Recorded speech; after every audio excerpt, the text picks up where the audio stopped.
Good afternoon, friends, followers, channel members. Oh, we all recovered after last night's flight into Jersey. It was pretty boring in the end, wasn't it? Oh, today though, we're off to Corfu. Here in Milan, where the weather is nice and sunny, we're heading to Corfu where the storms are brewing, and the tailwind I think is also increasing. We'll see what things are like when we get there. But an hour and 40 minutes is our flight time today. Operational flight plan is pinned to the top of the chat as normal for the YouTube viewers. Barry Bartson celebrating 12 months of membership. Barry, thank you for your support over the last year. Really, really kind of you. We're not gonna hang around. We're gonna get going. As I say, an hour and 40 minutes the flight time today. So lots of time to sit, plan, and contemplate what's happening down in Corfu. Call sign today, Alpine 97 Uniform Victor, and just double checking, we haven't got any ATC here in Milan, but the Adriatic control is online, so we may have some Enroute ATC as we head along.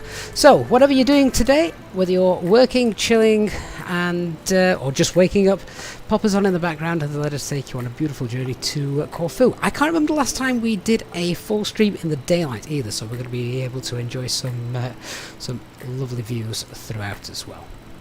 Alright, let's hop on board.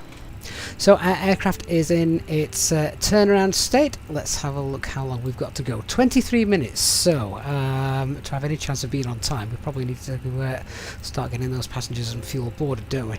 Let's get the APU on then. 1, 2, 3, there we go. Danny, SimBrief has given you a very, very strange route. Well, the thing is with Italy departures is you have transitions as well, which SimBrief doesn't always get right. So always better really to plan your own really. So here we go. We've got current METAR here in Milan. We've got QNH of 1010. Beautiful weather, cav okay, 26 degrees. Why would we actually want to go to Corfu? But never mind. Amarizio, hello, good morning from Mallorca, and Danny, good morning to you too. Carl, Dark Fury, Barry, David, as well, all online. And Jet71 on Twitch said he also flew to Jersey last night, and the wind into Jersey was challenging. It indeed was, yeah. We were talking so much about the rain and things, but then the crosswind that came with it all added to the fun, didn't it? So what are we looking at fuel-wise then? Let's just have a quick decision on that. So currently in Corfu at the moment, great visibility. We've got towering cumulus 1,500 feet, 27 degrees. This is what's more important though. So what's the date? Today's the 8th, isn't it? So we've got visibility is going to be fine, but there's a 40% chance that visibility over the next 6 hours or so is going to reduce with rain, towering cumulus, thunderstorms and rain. And because it's only an RNAV RMP approach going into Corfu as well, the minimums are obviously much higher. And if we've got storm clouds that we may need to avoid, things like that, or big busts of rain so they block us from seeing the runway, there's every chance that things aren't going to work. If the wind increases as well in the wrong direction, then, and we're out of limits with the tailwind, then we're going to have to do a circle to land procedure as well. But the circle to land procedure, of course, has much higher minimums. So is the weather going to affect that as well? All these things to think about. Right, well, let's get on to our mass and balance page, and we'll start thinking about our fuel. So plug fuel for today is just over 7.5 tons, as we can see there. Oh, funnily enough, the plan block fuel on my operational flight plan is 7.7 tons. Not quite sure why that's not exactly the same. Either way, we're definitely not taking plug fuel today with the storms. So we are going to throw an extra ton of fuel on board. So I'm going to go with right, let's go with 7.7 is the plug, extra ton, 8.7. We'll take 8.7 tons.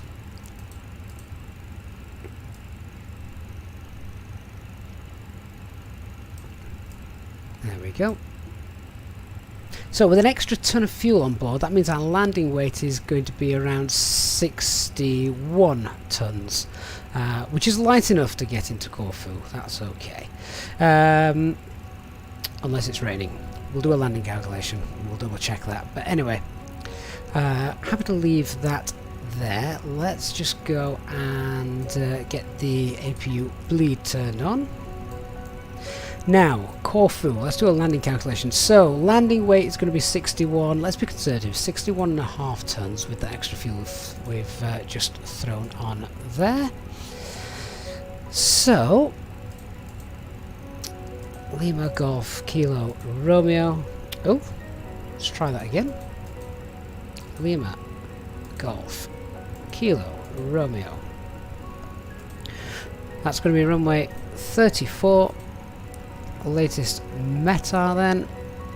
If we are going to have rain, let's be really conservative and go with good braking action. We'll go 61. Let's call it 61.3 with the tailwind as well. Remember, that's another factor. So that is the wind component. So a 3 knot tailwind component. If we went for auto brake medium, oh, that's fine. We can get in with that extra fuel that we've thrown on, so that's fine. Okay, back to the mass and balance page. We're going to start getting passengers on board, otherwise we're going to be late. Welcome to everyone just joining. Apologies that I don't concentrate on the chat too much just while we are whilst we're setting up. We want to get out of here, of course, don't we? So, extra ton of fuel thrown on board. We're ready to start loading our aircraft. Turn the packs on.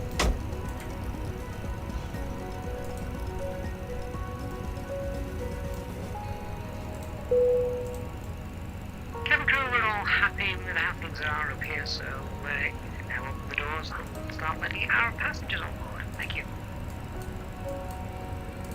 No problem.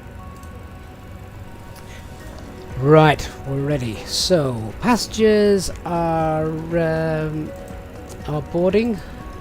23 minutes, we're going to be late. Okay, passengers are boarding and we are refueling. So, let's check the aircraft. QNH is 1010. That's fine. We're going to tune to Unicom 122.8. I'll flick over to that before we go. And just checking everything is where it should be. Squawking 2000. Our initial climb today is flight level 11 and QNH on here 1010. All of that is set. Right, let's have a look at setting up the box. So 1 hour 40 minutes for our flight today. We'll just check. We've got our 3 nav greens. We should be fine. We've got the aircraft in its turnaround state. Aircraft status, correct engines, and air cycle onto the init A page. Airbus Sim Pilot, how many FPS do I have? I honestly couldn't tell you. It looks smooth. That is all that's all I'm concerned about. Right, our call sign today is what? Alpine 97 Uniform Victor. So that's Easyjet Europe 97 Uniform Victor. Cost index today is 33. Surely not. I bet I've missed. I need to set that up to 4 or Alt 8 by default, don't I? Let me just double check that. Maybe we could just shoehorn it in as being 30. Oh no, there we are. I'm looking at the wrong cost. I'm looking at the wrong operational flight plan on my second screen. Right. Okay, so what is our actual landing weight? That's fine. That's still going to be valid. Right, just bear with me 1 second, guys. On my second screen, I've got the wrong SimBrief operational flight plan. The one you're seeing on stream now is the correct one. So that's the main thing.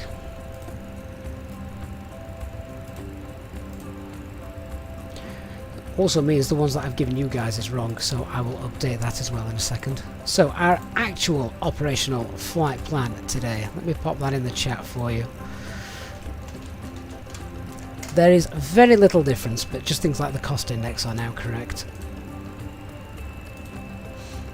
Right, so yes, cost index indeed of 8, flight level 370. That temperature is minus 56. Grab the latest winds.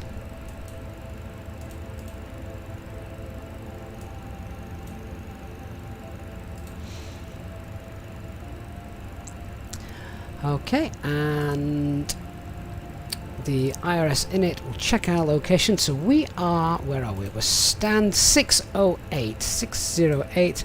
Let's grab our coordinates for Milan. Parking stands, coordinates.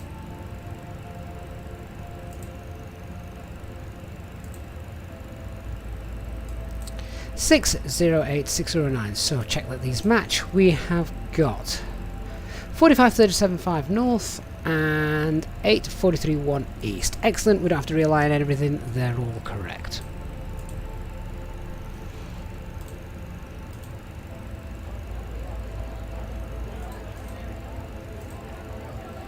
So onto the flight plan page, we are departing runway 35 left. I mean, I don't know what's actually going on at Milan in real life at this airport, but almost every flight is cancelled today, which is strange. Willie, good morning, sir. Hope you are well. Air Gandhi, how you doing, mate? Welcome on board. Right, so we're on the ERC6 Alpha departure. So many different departures here. And the transition is the VATSIM 5 X-ray. Insert.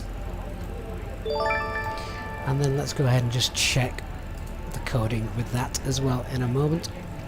Mike Reed, celebrating 4 months of channel membership, off to Corfu at the end of June for a week, and your gorgeous fiance is booked as a hotel overlooking runway 34, so looking forward to this flight. Oh, Mike, we're going to give you a preview of what you and your fiance are going to have. Hopefully the weather will be better than what it is today, though.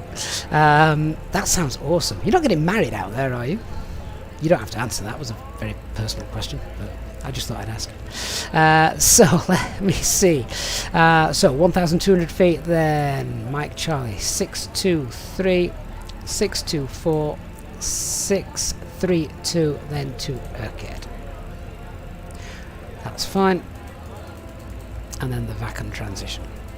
We've got our arrival today is going to be runway 34. Now, have we got the RNAV procedure in? Yes. RNAV 34, and we're on the PTAS 2 Juliet today.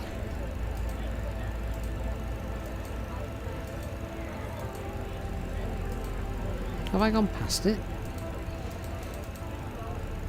Oh no, there we go. 2 Sierra 2 Juliet. PTAS 2 Juliet, and that brings us in via FedEx. Right, flight plan 707 miles. I've got 702 on the operational flight plan. Happy with those two values. So onto the RadNav page then. Here in Milan, I want to tune the Mike Papa VOR. And we'll see why in a minute. Let's get both of those turned on. Onto our init B page. Let's check our load sheets, shall we? Onto the ATSU. AOC. Receive messages.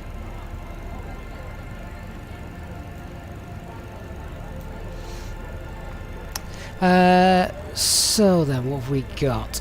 Load sheet. We have got a zero fuel weight of 56.7.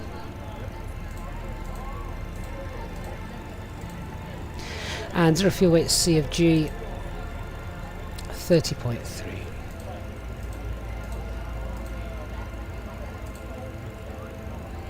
Fuel for our alternate today, which is Athens, is 2.2 tons. Trip wind is already done. Fuel planning. So, as long as this is below 8.7, all is good.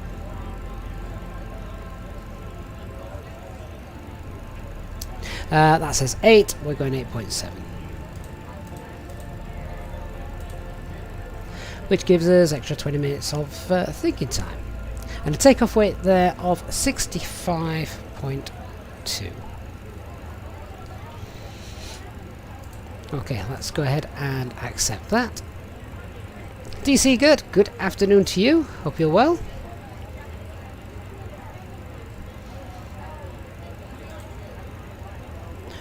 Right, let's go over to our performance calculator and work out the takeoff performance then. So we're departing today runway 35 left. I think the other runway might even be closed. Surface of course is dry. Flaps 1. No need to force toga. Anti-has me off. Packs me off. That takeoff weight 65.2. And what was the takeoff weight? C of G. I can't recall. Takeoff weight C of G 28.4.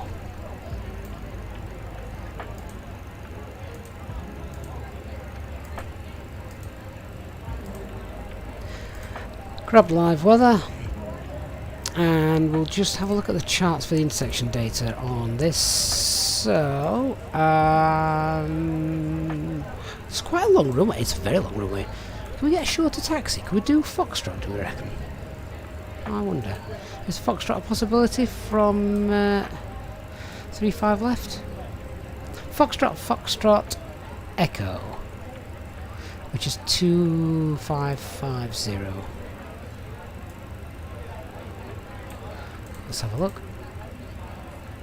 Oh, it's only got full length in there. It's not got any of the intersections. Ah, that's a shame. Right, okay, in that case then, we're going to have to do the long taxi. Never mind.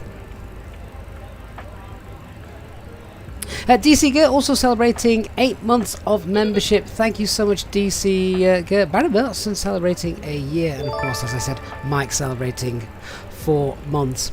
And Air Gandhi has gifted 5 Easyjet SimPilot channel memberships to Doctor on Board, Fabrice, Mona, Ding and Two Tone Gamer. Air Gandhi, thank you so much for your 5 membership gifts, and Dr. Fabrice, Mona, Ding and Two Tone Gamer, welcome to the club. Hope you. That means you get free drinks on our flight today. Really kind of you, Air Gandhi. Thank you so much. Right, so we've got 145. Let me just reset my viewpoint here. There we go. 145. VR is 148. Transition altitude here is 6,000. I'm just going to double check the thrust reduction information that I've got here. We have got 1688. Oh dear. Oh, this is never good, because this is where we fall through the... isn't this where we fall through the Earth? Do we just ignore it? Can we ignore it? Do we switch offline? Will it come back? I don't know what to press, guys. Help me out. If we fall through the Earth, then that's it. We're done. I hate it so much when this happens. I mean, I'm actually looking down at the flight deck now. I can't see outside. Technically, I could be falling through the Earth as we speak. Oh, successfully connected. Okay, we need to get out of here quickly. So 1688. Thanks, guys. If that happens again, I shall press OK. 1688. 1688. Has anyone had that on the ground before, where they just fall through the Earth when they're on the ground? So very annoying. We had that in Prague, didn't we? Flaps 1, and what's our flex today? Flex is 67. Yeah, I thought it was going to be quite a high number given the long runway. Right, secondary flight plan time. So it's a non-standard engine out procedure just here. So I want to... it's pretty straightforward. Non-standard, the engine out procedure here is at 3 miles from Mike Papa on runway heading. We'll make a left turn to the NELAB holding point. So let's pop that in. So the place is Mike Papa we want the runway track for our departure today, which is 346. And it was 3 miles.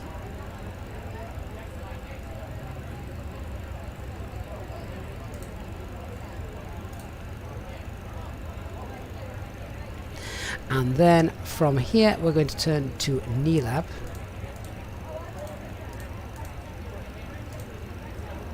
And then we're going to enter the hold at NELAB. The hold inbound course is 267 and the hold is left turns.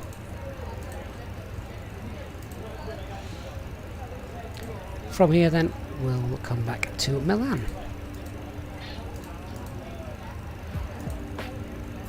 And I believe that is going to be runway 35 left where we've just departed from. So ILS 35 left Zulu. No start. Is NELAB a veer? No. No veers either.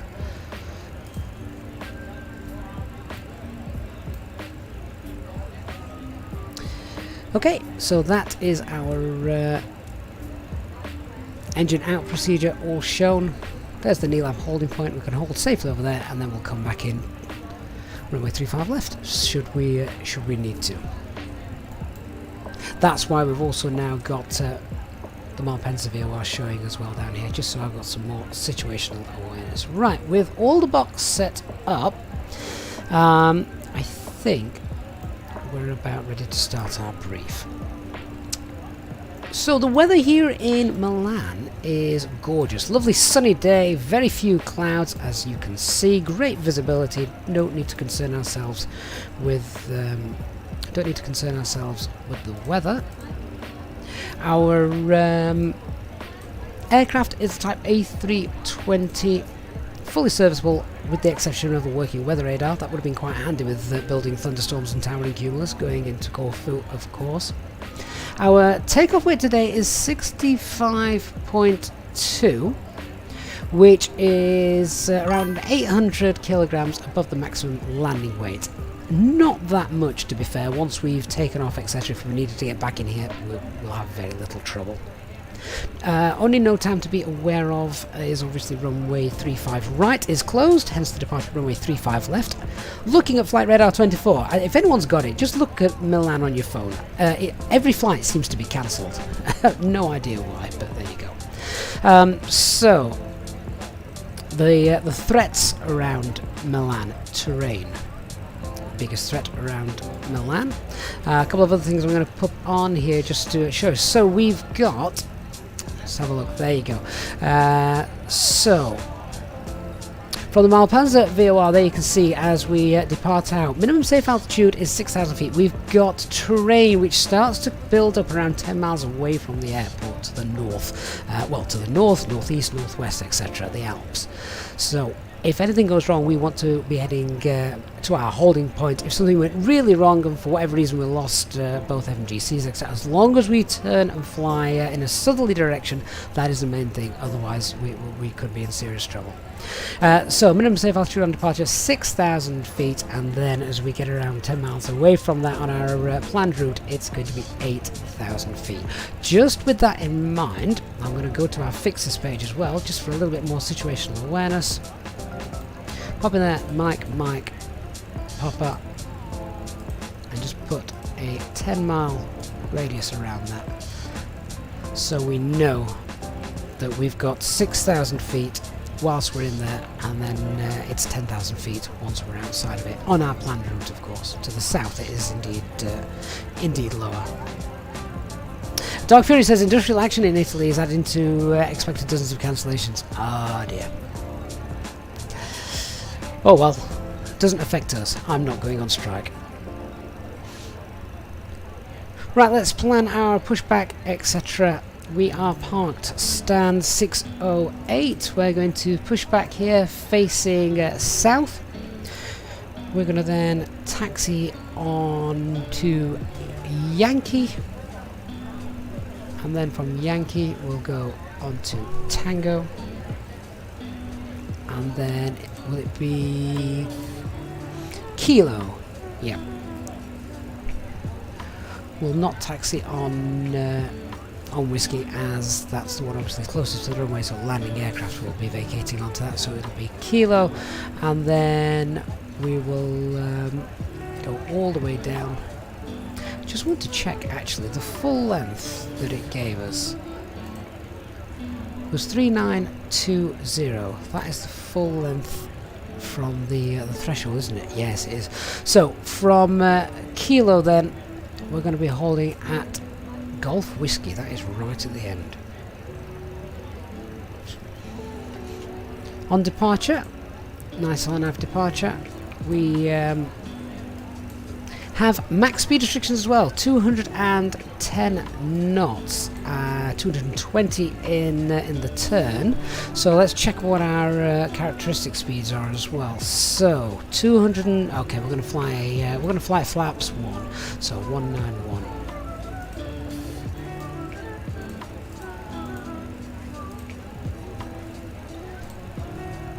220 in that turn, so we can clean up.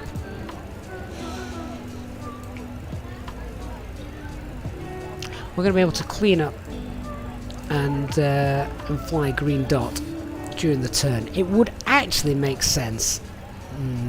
Okay, yeah, do you know what? It would actually make sense to fly at green dot speed, because 210 knots for the first sort of 2-3 miles. That's not going to be too much of an issue whilst we're climbing up there. So I'm going to pop in green dot speed as our pre-selected. So 216. We could use the flak retraction method, but I'll not go with that today. Kim has just mentioned that actually we could perform an auto flap retraction. It is modelled, so we could, but I'm happy to pre-select 216. And we'll fly at that as we can fly 216 green dot speed until we've passed 632. Alright, emergency brief, standard Airbus emergency brief. It's a non-standard engine out. Departure today, 3 miles from Malpensa, left turn to the NELAB holding point as programmed in the secondary flight plan. Other than that, I think we're pretty much all good. Refueling is completed. Oh, I think boarding might be completed as well. APU is running, external power can come off, seatbelt signs can come on. Hi Gavin, all the passengers are on board and we're ready to go. I'll bring you a cup of tea after we've taken off. That's great, thank you.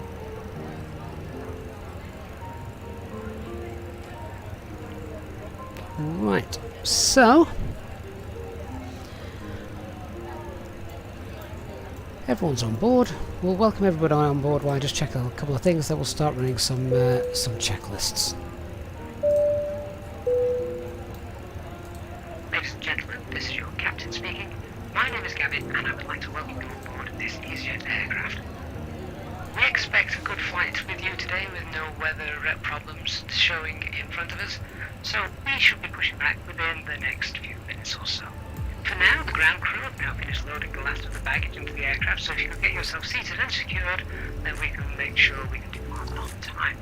The cabin crew will shortly be providing their safety demonstration video, so it would be appreciated if you could give them your full attention. A special welcome on board to our Easyjet Sim Pilot members, and if you wish to inquire about becoming a member, please contact a member of the cabin crew. All our Easyjet Sim Pilot members are of course entitled to free drinks throughout the flight. Thanks very much, and we'll give you an update once we're airborne.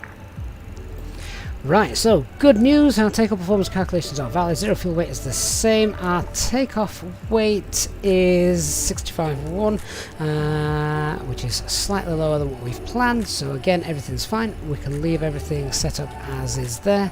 The only other thing I need to know is what our C of G is for takeoff, and that's 28.8.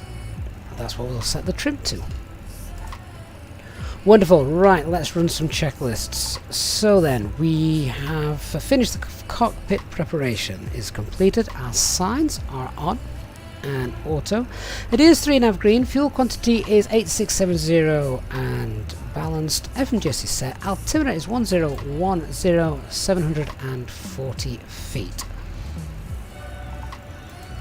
We'll get the tug into position. Have we actually got a tug today, or is it a phantom tug? Oh no, we actually have one. That's nice.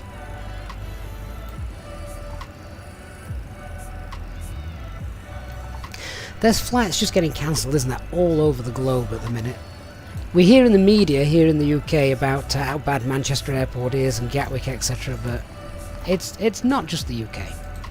Okay, no wheel steering is disconnected, and it's time now to make some calls on Unicom. So let's flick over to 122.8. Final check, there's no ATC. No, there's not. So we're on Unicom calls.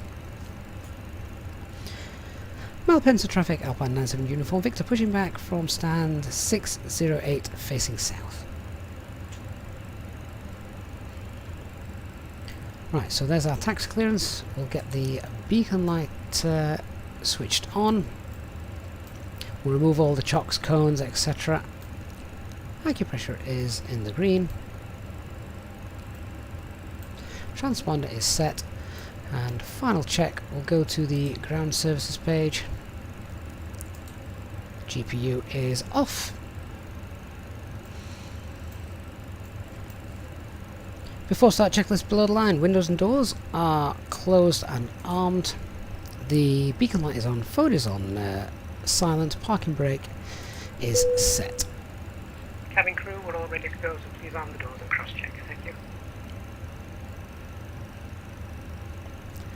Alright, let's go. We'll get the engine started. So, release the parking brakes. Final paranoia check on the overhead. APU bleed is on.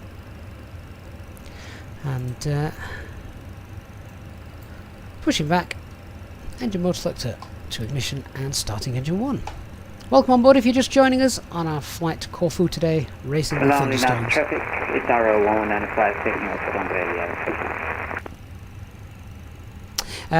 Rocky Jet Project, you're a huge Boeing fan, but the FENIX seems like an awesome aircraft. You'll be purchasing it. It's going to be a big learning curve as you've never flown an Airbus, but it seems very much worth it. Do you know what, Rocky? If you're moving from Boeing to Airbus, you're going to find the transition really nice. A lot more automation, things you don't have to think about as much because the aircraft does it for you. And yeah, going the other way, I found trying to control Boeing and understand some of the Boeing logic quite difficult. We now ask for your attention while we Airbus, take you through the safety procedures on this everything aircraft. is logical. A safety card is in your seat pocket showing the exit routes, oxygen masks, life jackets and brace position that you must adopt if you hear brace, brace. There are 2 emergency exits at the rear, 4 in the middle and 2 at the front of the cabin. Floor lighting will guide you to an exit. Please be aware that your nearest exit may be behind you. In an emergency, leave all cabin baggage on board. Your seatbelt is fastened, adjusted, and released as shown. It must be fastened when the seatbelt signs are on, and we recommend that you keep it fastened at all times. If the air supply fails, masks will drop from above you. Pull a mask towards you to start the oxygen. Put the mask over your nose and mouth. Hold in place with the strap. Pull on each side to adjust. Put on your own mask before helping others. Starting engine 2. If we land on water, take the life jacket from under your seat. Put it over your head. Pass the tapes around your waist. Click together and pull the strap to adjust. Do not inflate it inside the aircraft. When outside, inflate by pulling the toggle. If it fails to inflate or needs topping up, blow into the tube. There is a light and whistle for attracting attention. We also carry flotation aids for children. Your tray table must now be stowed, armrest down, window blinds open, and seatbelt fastened. We wish you a pleasant flight with Easyjet.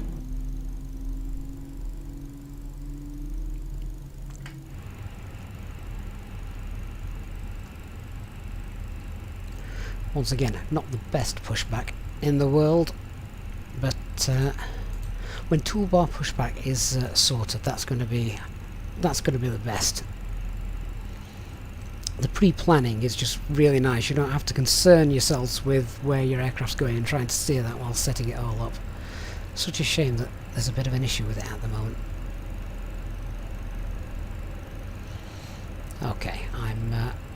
happy to leave that where we are just there. We can call pushback complete.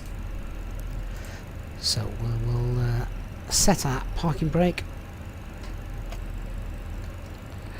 And engine number 2 is stabilised. Engine mode selector to normal. APU can come off. APU master. No anti-ice today. Spoilers armed. Rudder set 0. Flaps 1. And set the trim value.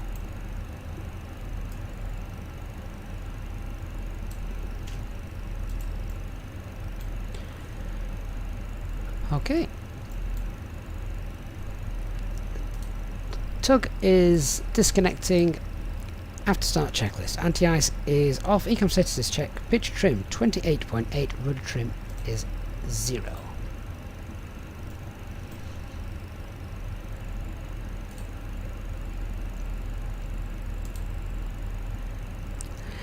Just apologies guys, not reading chat too much at the minute, just whilst we get ourselves all sorted. Flight control check then whilst we're stationary. Full left, full right, neutral, full up, full down, neutral, rudder, full right, rudder, full left, neutral. Mike, we've just pushed back from gate 606. Sorry, 608. 608. So, Stevox, thanks for the follow on Twitch. Milan traffic, Alpine 97 Uniform Victor, taxi now via Yankee Tango Kilo to Holding Point Golf Whiskey, runway 35 left.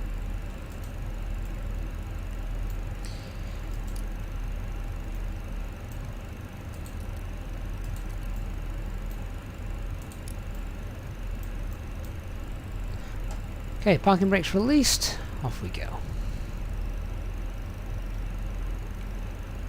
So, PEDS check, no change to the performance, QNH 1010, flex takeoff. Engine out procedure, non-standard, left turn at 3 miles from the Malpensa VOR, enter the hold at Neelab. Departure is the Irkut 6 Alpha on the Vacan 5 X-ray, and our stop climb is flight level 110.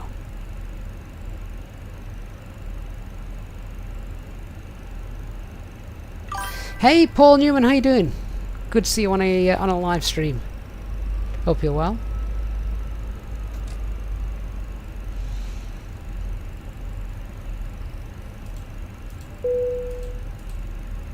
Thank you for the follow as well, N097 on Twitch.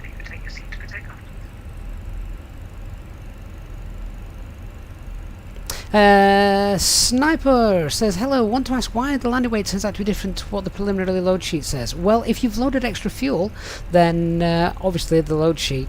what you got to remember as well is that the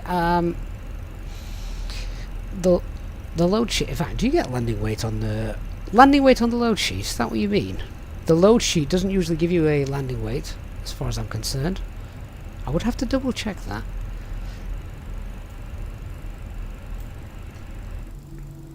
So, who's looking forward to a nice afternoon flight? Hour and 40 minutes flight to Corfu.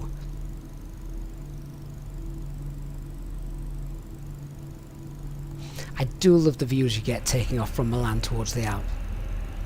Jackers, you don't need to calculate the trim. That is given to you on the load sheet. What you're looking for is this value just here. Your zero fuel weight, which is also called MAC.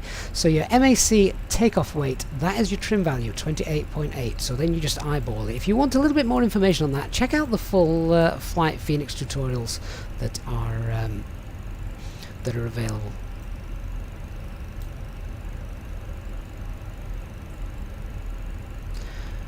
Okay, so we're going to get ourselves now onto a taxiway that runs parallel with the runway.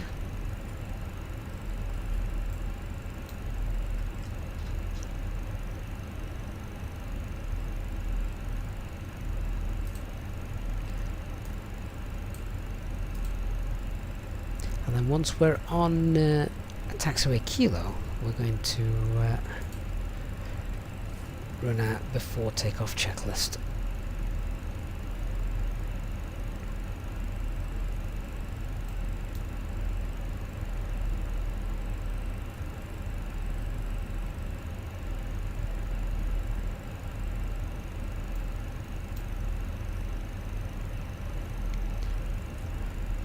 Okay, on taxiway Kilo now. So, flight controls have been checked, departure briefing is confirmed, flap settings config 1, FMA and takeoff data 145 blue, 148 magenta, climb nav blue, 1FD2, 11,000 blue, flex is 67, transponder is set, ECAM memo, takeoff no blue, EFB is stowed.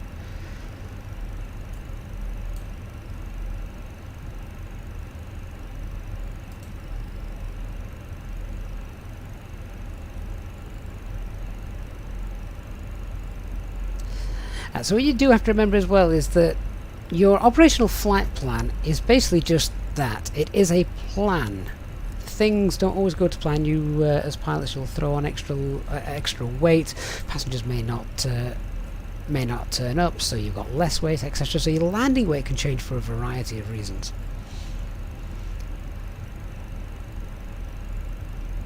Now, the taxiways just here always seem to become a little bit of a mess if we're not careful, so we're using full length for our takeoff roll, which means that we taxi all the way down here, and that's our holding point, Golf Whiskey, just down there.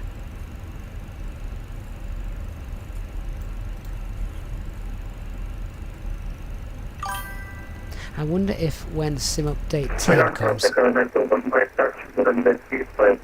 Robbie53, thank you for the follow.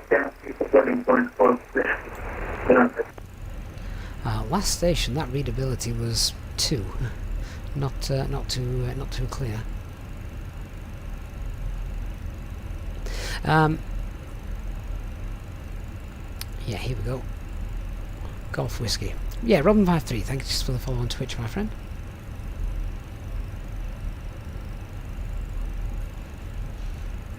Ooh, I can feel the heat kicking out from my my GPU at the minute. I can highly recommend Microsoft Flight Simulator to anyone wanting to warm their house up.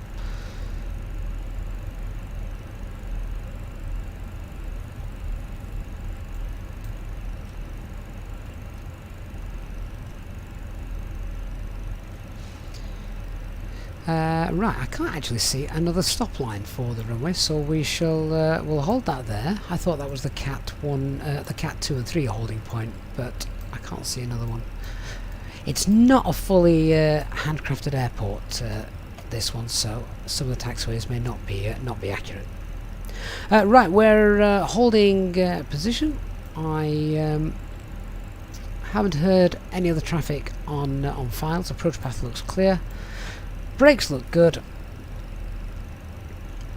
Milan traffic, Alpine 97 Uniform Victor, lining up runway 35 left. Right, let's get all our lights on then.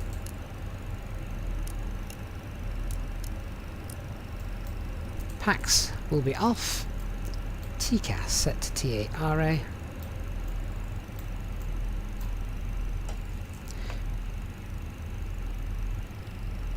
Before takeoff checklist below the line. Cabin is secured.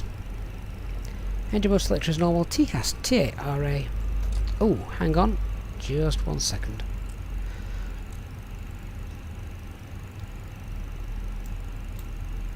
I've got an aircraft from 5 Mile Final.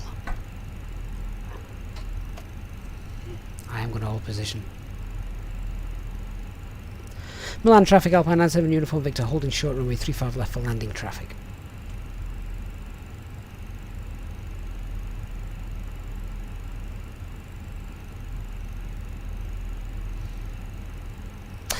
Will Corey, what are the benefits of a PAX off departure? So, PAX off departure basically gives the engines more performance.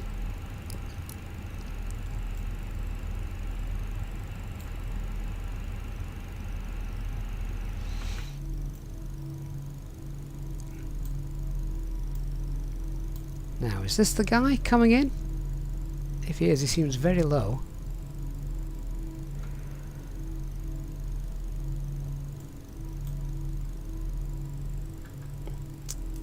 Yes, Barry, we had radio silence there on Unicom.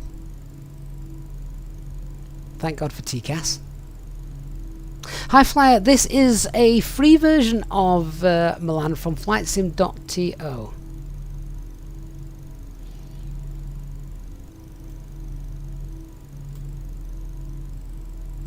I wonder what aircraft this is, because it's very low down.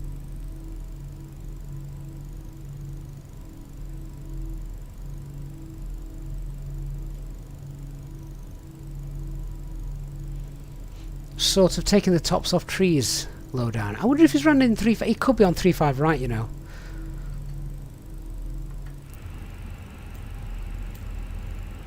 Yeah, he's not on our runway. Okay. Alpine 97 Victor, Uniform Victor Milan traffic, lining up runway 35 left. Oh, if you are going to fly on VATSIM, please, please, I urge you to make calls. You don't need to make loads of calls, just when you're on finals and things like that.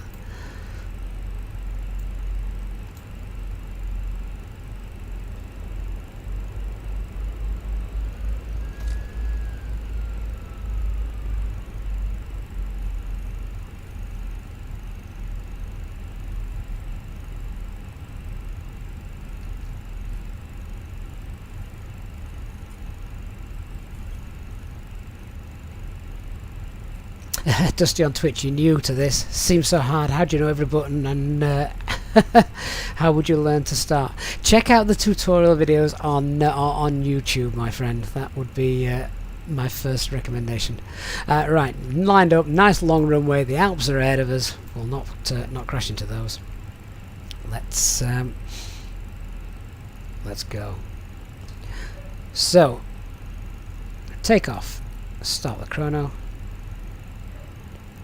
50% N1.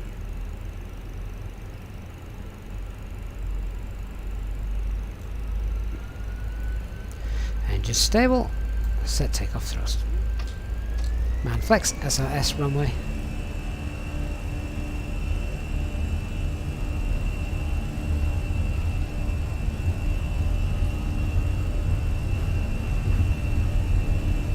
Milan Cockpit contact 215 standing up and taking let's see for the departing traffic. Milan.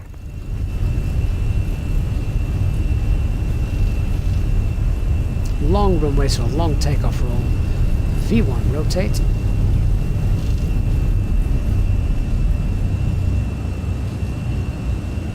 Tease that stick back through 10 degrees. Positive ring 5, gear up. Nav.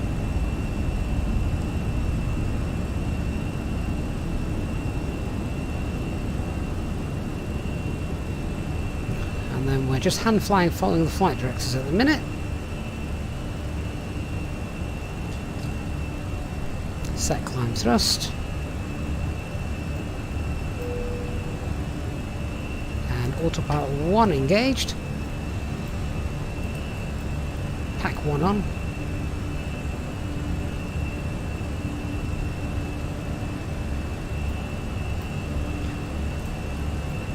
Pack 2.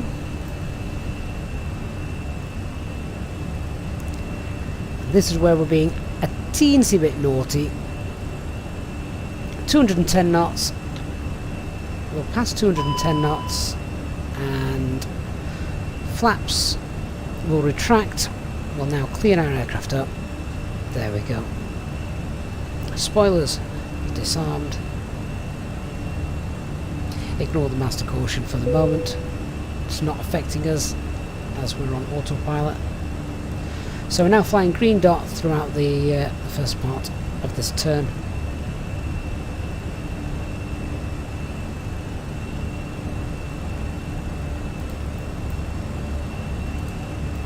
Set standard pressure, climb to flight level 110.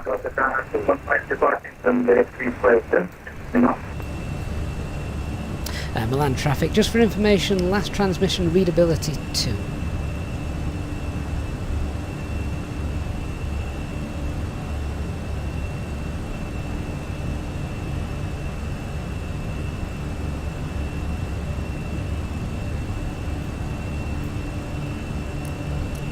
Landing lights can come off, no longer need those.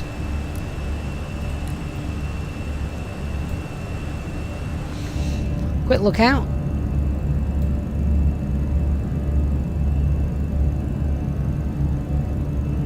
Ray, any differences between autopilot 1 and 2? No, not at all. Basically, if the captain is flying, he will use autopilot 1. If the first officer is flying, he will use autopilot 2. And both will be turned on for the approach. Maurizio, don't you need to turn them off by 10,000 feet? It is entirely up to you. At night time, perhaps, but in the daylight now, not really. They're not serving any useful purpose once you're... Ladies and gentlemen, once please you're keep your departed out seatbelt like fastened this. while the seatbelt sign is on. We recommend that you keep your seatbelt fastened whenever you are seated.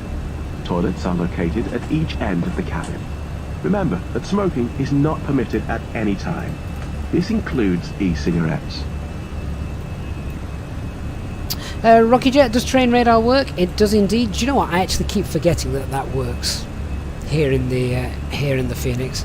Hence why I keep forgetting to turn it on. This would have been a good departure we've had that turned on for, and I completely forgot.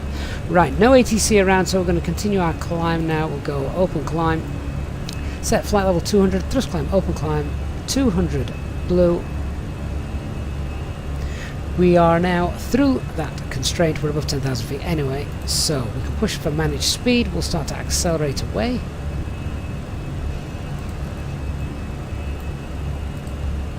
Progress page, cruise level 37, optimums 35. Okay, well, we'll go for 350 then. So flight level 350. 350 blue. And the RadNav page, we can clear that out as well.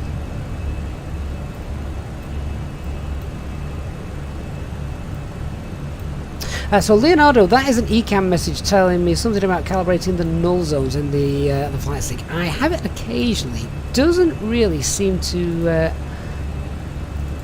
affect me, to be honest. And in the past, I have just been able to leave it, or even when I start flying again, it makes very little difference. Get autopilot 1 on. I just moved my side stick, so it took it off. So we can get rid of that and clear it. In Op Systems left side stick. I don't think that's entirely true. Do you know what I can do? Let's just disconnect autopilot 1.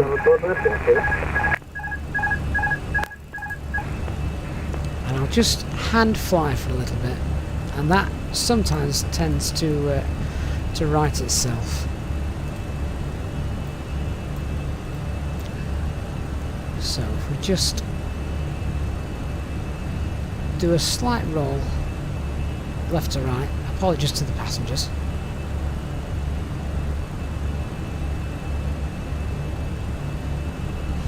That all seems to be working absolutely fine. Okay, autopilot 1 engaged, and we'll set our cost index now to 0. There you go, and that's now righted itself. We've got no information on the system status page, so we're good. Zorfback, the weather radar does not yet work because the developers, Azobo, Microsoft, etc., they haven't yet opened up the weather radar to third-party developers, so that comes after sim update number 10. Once they've done that, of course, then third-party developers like the Fly-by-Wire and the FENIX guys will be able to get that working.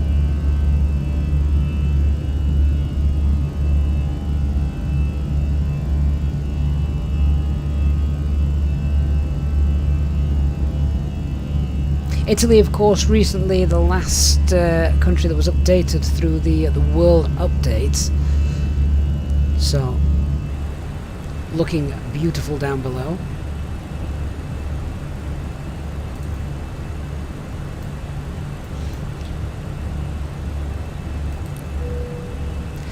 Seatbelt signs can come off. What's that temperature doing? Keep the antennas on. There is a layer of cloud just to fly through. It's only a light one, but we'll keep it on for the time being.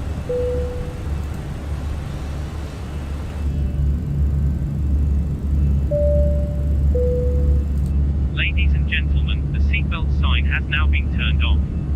You are now free to move around the cabin and the toilets are now available. However, when in your seat, we recommend that you keep your seatbelt case of unexpected turbulence. Please contact a member of the cabin crew if you require assistance. Thank you. You know, it's seeing views like that just there down below that you think, wow, hasn't flight simulation come an awful long way?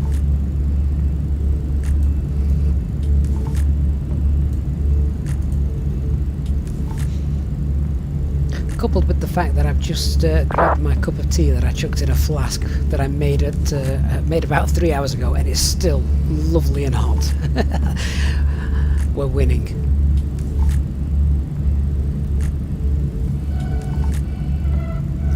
Bowden Duffy, would I consider having random failures on in the FENIX? Bowden, they are. Anything could happen. They are turned on. Damien, you've just taken off from Corfu and the storm clouds are brewing. Excellent. Raphael, are the fly-by-wire people stopping development? I hope not. I really want to see where their A380 goes.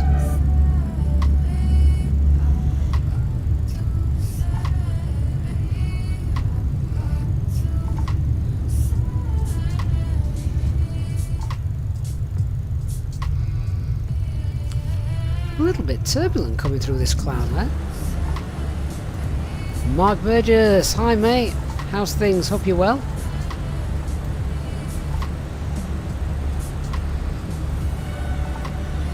Now, having the ice not detected shown on here, that's something some of the newer aircraft have. It's an airline option that they can have if they wish. I'm going to actually turn that off for an older aircraft like this. Maybe the Neos would have it more by default, but the older ones not so much. So let's turn ice detection off, save that as default. I also want to just set this to linked as well. There we go.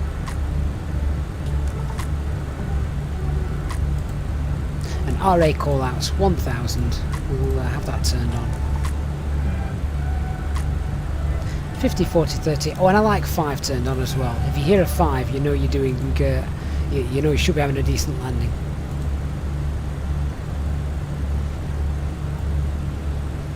Mark, when you get to the top of the descent, does the FENIX start descending automatically? No. No, no, no. That is a Boeing thing. Sean, do I ever use Volanta? No, I don't. Again, it's just another program that I'd need to run in the background, and I'd rather have all my resources focused on streaming and the flight simulator as well.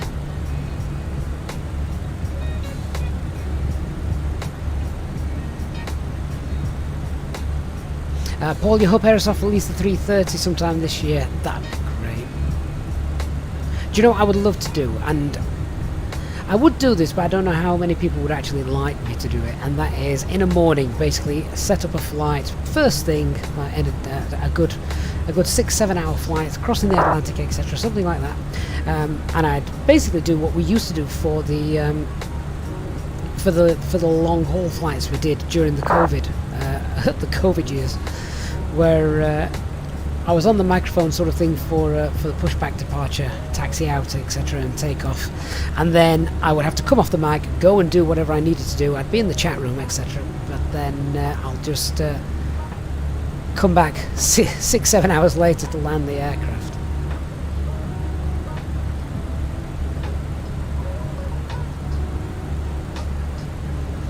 I'm going to check those failures are turned on to random, actually. I'm sure they are. Oh, I don't want to manually fail something. Oh, they're turned off! Oh, no. Right, okay, let's save that. Minor, realistic. Done.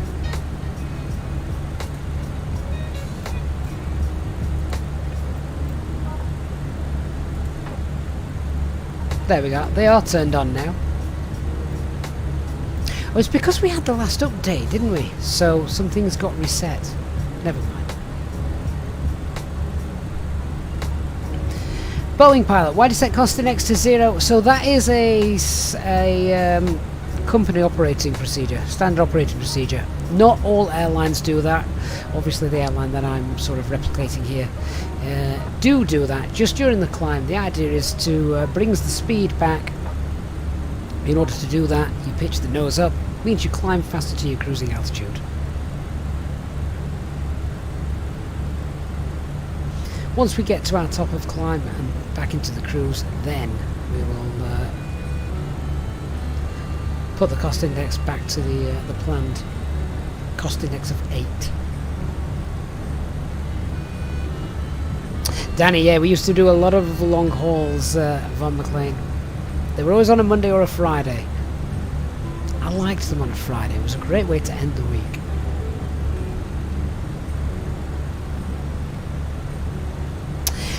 Sniper, how would you do the preconditioned air units? So we're probably going to have to do a video tutorial because it's something that I can't really show whilst we're in the air.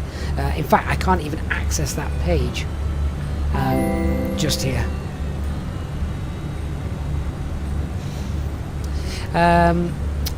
Jet project, wow, thank you for an incredibly generous $19.99 donation, saying great content as always, my friend. You're you're my favourite flight sim content creator. Jet, that is incredibly kind of you. Thank you so much, and you're very generous. Really do appreciate that, Rocky. Glad you're with us on a live stream again today.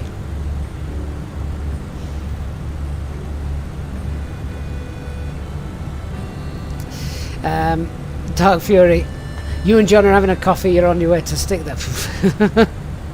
You have to make your own. Right, anti-ice can come off.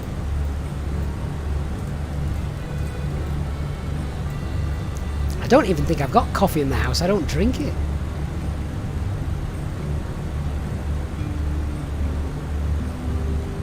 Paul, hopefully Phoenix will update the pushback feature in the EFB. Is the only thing you dislike about it? Well, the fly-by-wire have done really well with that. And when the Phoenix was first released, there was a slight issue as well with pushback anyway, wasn't there? They've at least that's been addressed. But I'm sure it's something that will come in time. Nate7766, you think you're going to buy the Phoenix? I guarantee you won't regret it. Coupled with the kind of scenery and things we get from Microsoft Flight Simulator, it's beautiful. It really is. So whatever you're doing this afternoon, we've got about an hour and a half to go, I think, something like that. And we're going to keep a close eye on that weather. Let's have a look what's happening at the moment.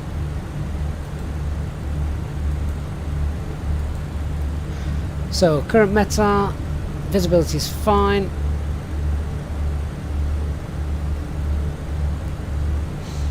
Winds are within limits.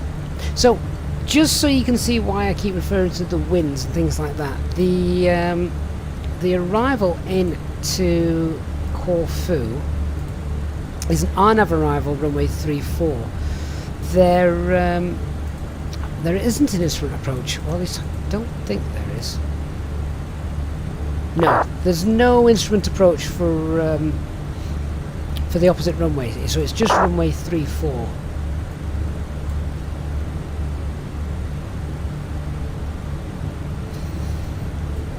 Now, is a circling procedure available? Yes. But the minimums are much higher. So if we have a tailwind stronger than 15 knots, then we would have to do the circling procedure. We'd fly to the east, come round and land this way, just like you would do very similar to base training and hand flying, which is great fun. But the minimums are much higher. 5 kilometers before you can.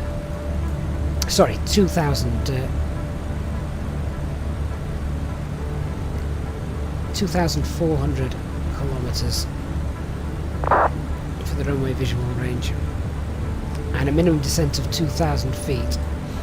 Well, if we've got towering cumulus and rainstorms, that also could upset the apple cart.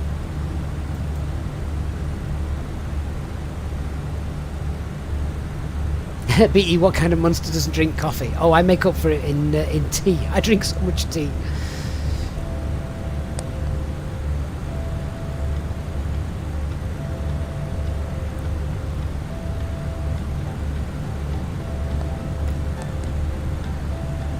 Haji says, sorry for the robotic transmissions previously, your microphone's fine, some issue with the V-Pilot, you're not able to connect to the server closest to you, it says too many clients connected. Oh, that's interesting, I've never had that message before.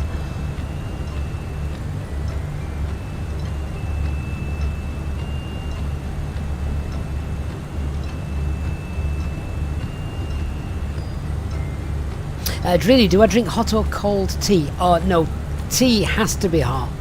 I get to a certain point where when it becomes tepid, that's it's no good. It's got to be nice and warm. But I do love the smell of coffee. I'm just sad that I don't like the taste of it.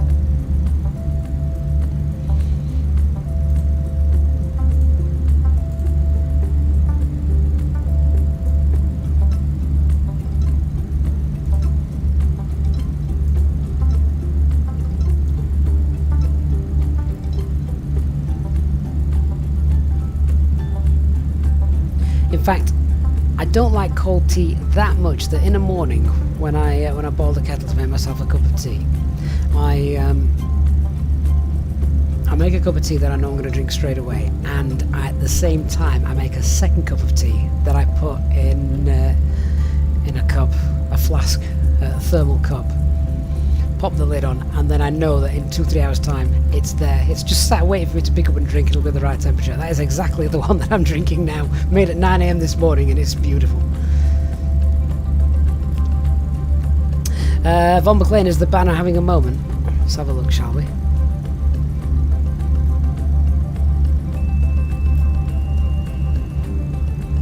ETA 1143. Yeah, I don't think that's right either.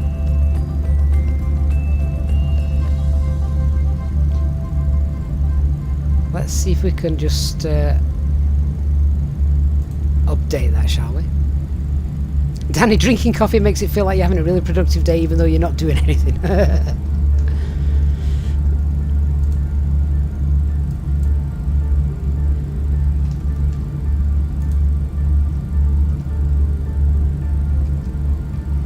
What's our call sign? Alpine 97 Uniform Victor. Right, hopefully the banner's working properly again now.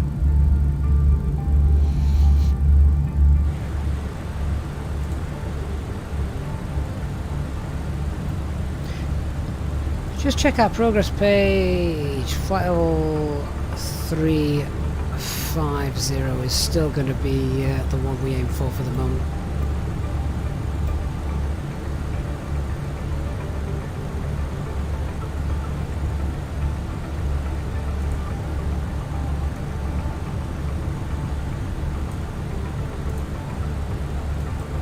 So about 1,000 feet to go, then we're at the top of the cruise.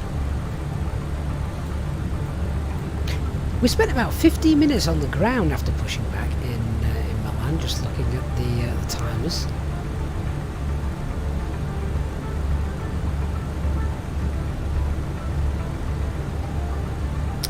Drini, if you want if someone else is buying the FENIX for you, there's a way to do this, about 1,000 feet to go. They basically have to buy it, set up the account, and then basically pass over the details to you. So send you sort of the installation file. But do check with them on the Discord server. They are very active and great, really helpful on there. So definitely worth dropping them a message.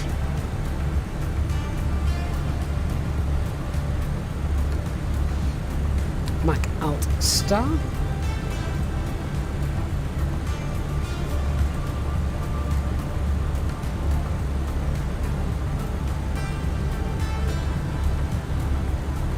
Right, we're leveling off at 350. We're going to maintain 350 for a while because we're not going to go to our planned 37 at the moment. We may get on a bit higher later on. So let's just change that. 350 Alt Cruise TCAS. set to below. And we'll do a fuel check in 22 miles. Driddy, can you log on to the aircraft where your cousin bought it? Well, you've got to remember that the installation is linked to your, I think it's actually linked to like your motherboard or something like that. Basically, I don't fully understand it, but it can only work on that PC that it was installed at. So like I couldn't pass on my login details to anybody else to use on their PC because it's coded into this PC here that it's installed on.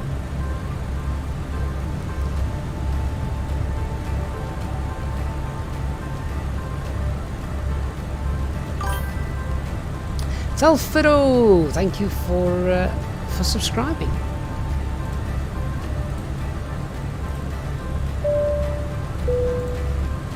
Ladies and gentlemen from the cockpit, just to let you know, we've now reached our cruise and flight level. We were slightly delayed in taking off, so we are running a little bit behind schedule, but we'll do our best to catch up and see if we can get you to your destination on time as planned. As the cabin crew make their way around the aircraft, please make sure the aisles are clear of any items, and I invite you to please sit back, relax, and enjoy the flight. Thank you.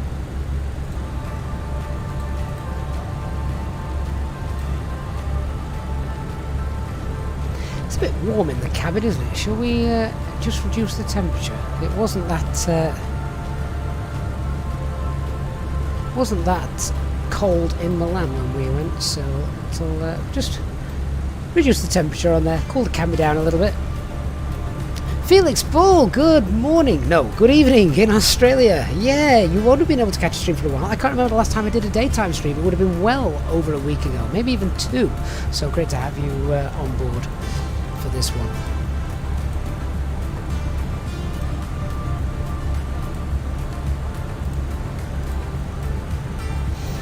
Right, so we're now just approaching the Chi VOR, Charlie Hotel India. Let's see what fuel we should have when we get there. Danny, it is. It's warm here as well. I might have to cock the door open, try and get a bit of a draft blowing in.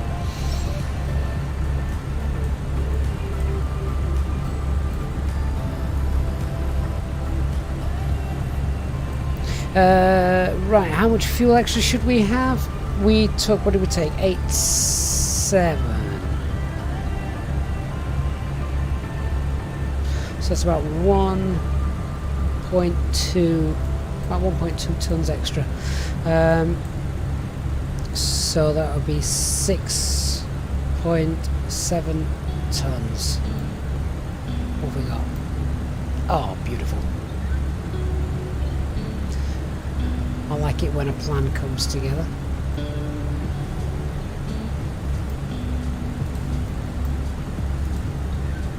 So, fuel checks completed.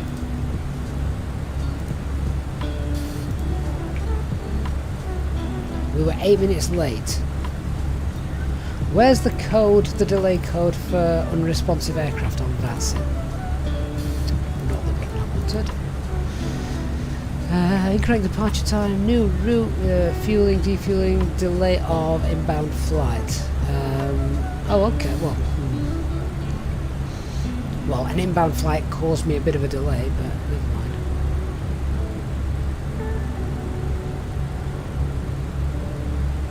We'll go with en route slot delay then, I think. So, Alpha Tango Zulu.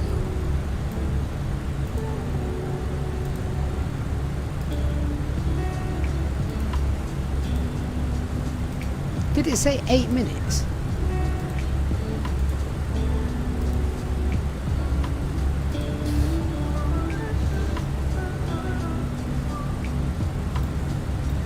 Mona Lima, hello, hope you're well.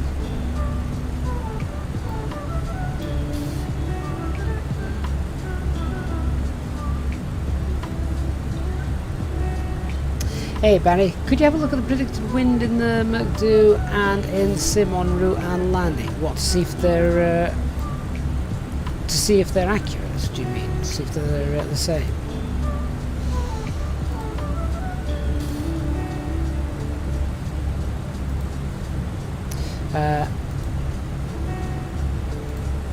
So, descent winds are shown here. And if we have a look at my operational flight plan, Anthony S, good morning, sir. Let me have a quick look at the operational flight plan.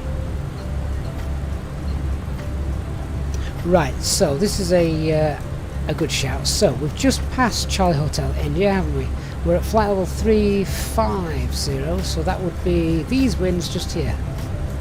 So minus 53, 298 at 37. I mean, that's not a million miles away, you know. That's that's pretty close. Remember, the wind prediction in the McDo, Barry, is taken straight from your operational flight plan. It is not downloaded live from anywhere. The winds in your McDo, when you do the data link, are essentially these winds. So they shouldn't differ from those.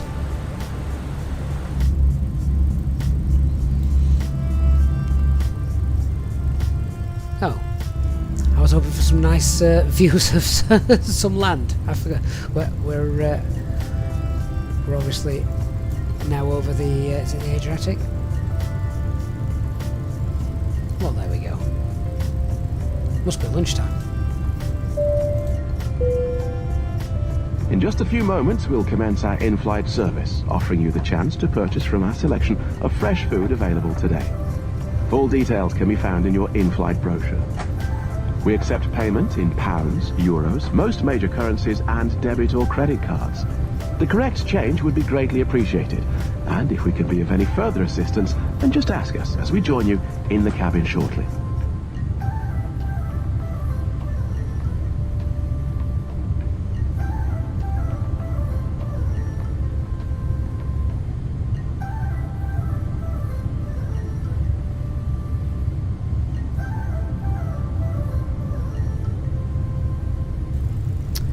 Oh, right, sorry about that. Back with you. Oh, good timing as well. Adriatic Centre wants to chat. 13045 is the frequency.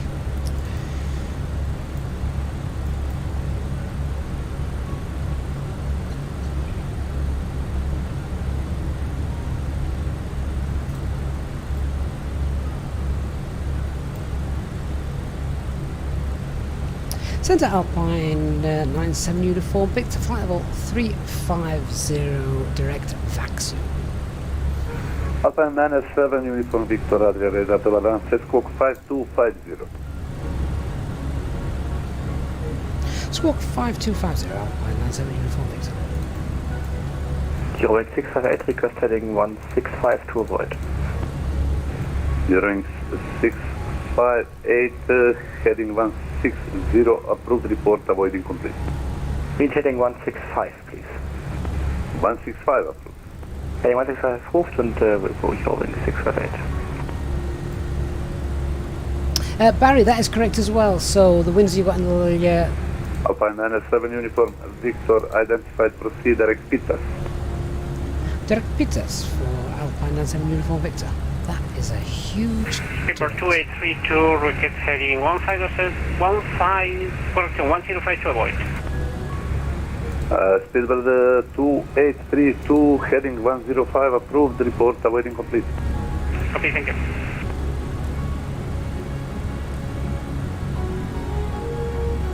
Right, we've just had a direct 414 miles away. Straight line. Barry, yes, so the winds that you see in your approach page just here, your performance page, these ones here, yeah, so those again are taken from your operational flight plan. So they can change. Make sure you always update those.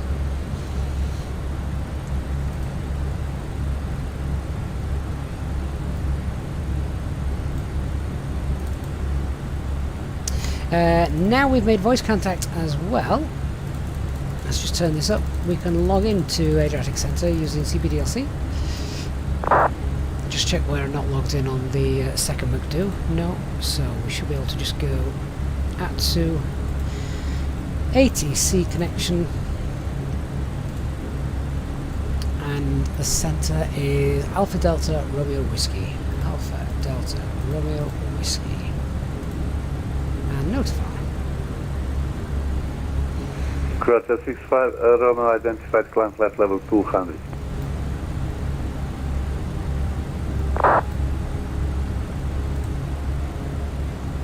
Drilly, will you be seeing any 737 streams soon? You will, but I'm just digging the Phoenix so much at the moment. Still clear for RMP approach runway 11, report start. Copy, thank you. I need more hours in the day. Easy 23 Sierra Delta, fly heading 360 to the north for frequency. Heading 360, Easy 23 Sierra Delta. Anthony, the getaway was great. We didn't go away. I just had a few days off from streaming, spent some time with family, etc. Forgot what they look like. Can you also ask where the landing calculator gets its wins? So that just downloads the meta from the internet. That's where it gets those. And Barry, oh thank you Barry for your €4.99 super chat saying you understand it now. You learn something every time. Thanks Barry. You're so welcome. Thank you for your support. Really, really kind of you.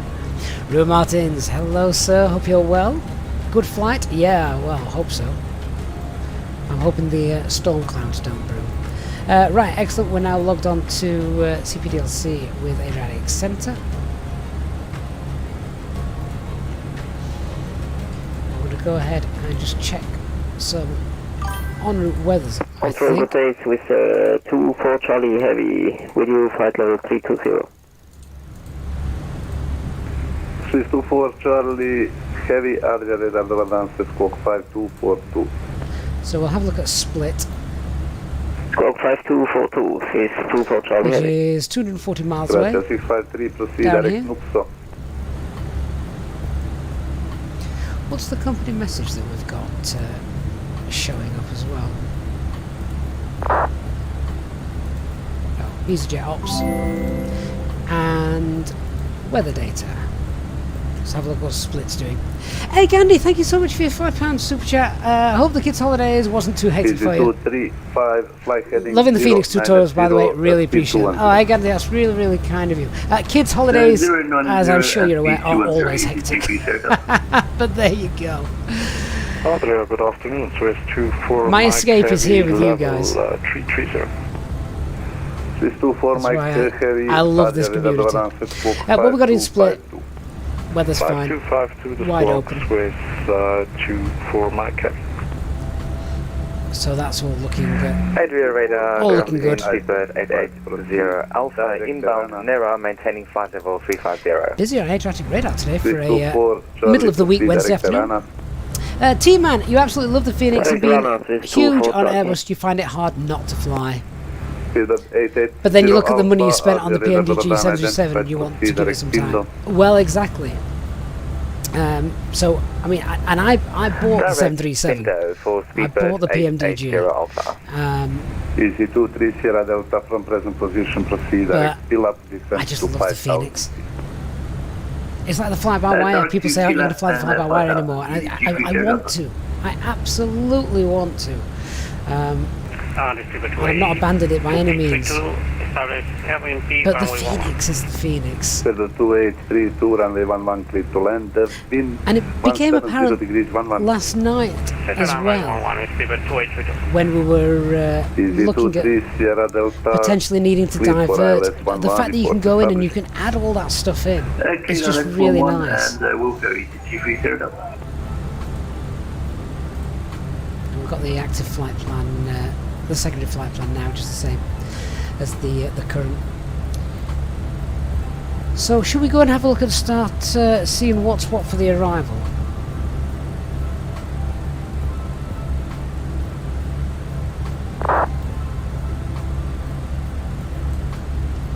Trini, can we say the Phoenix has the same performance as the PMDG? I wouldn't say, well, I don't know actually. Since the update, I would say it's much closer. When it first came out, it was below, but now it's much closer. Yeah, so Ruiz just asked as well, will I fly by wire again? Absolutely I will.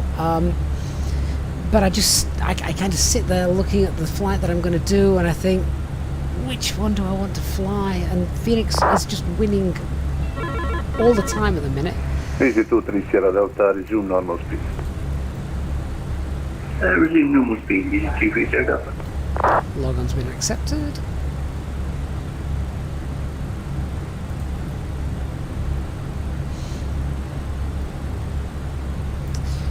Right, so let me get the arrival information. So, Yankee, at the moment, we're planning runway 34, the RNAV, and we're coming in on the, what's the name of the star? The arrival is the Pitas 2 Juliet. Easy feature that established on the lake lighter. Easy 23 Sierra Delta, Roger, continue approach number 2, wind is 170 degrees 11. Initial approach fix is FedEx.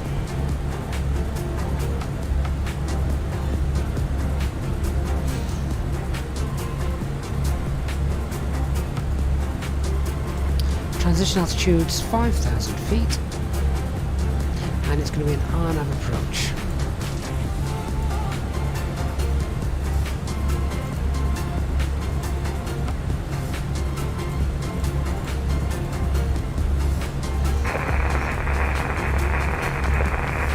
So we need to be 1,700 feet. I will go through and sort all this out later. I'm just getting information at this stage. MSA as we're coming in is 4,500.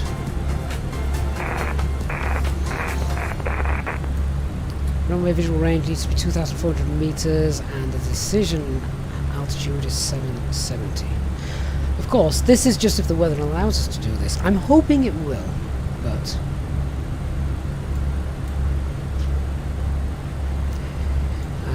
missed approach information. Right turn, climb to 4,000 feet. The other thing with the FENIX as well is if we did have to go around, which I think we've done it once before, the go around track shown here is already programmed into the flight management computer. So it's there for you. You can do the go around, put the autopilot on, pop it into nav mode, and it will fly the track for you. HD, welcome. Good timing. Hour or so to go. We're now just going through charts and building up a picture of what we need to do when we need to do it. 100 miles to Toby. Swiss 24 Mike approved, just report back on track. Thank you very much. 10 miles to the left approved, report back on track. So, Mike, FedEx, proceeding direct 4,000 feet. Just have a look before that at the star. Don't think there's any constraints on here, is there?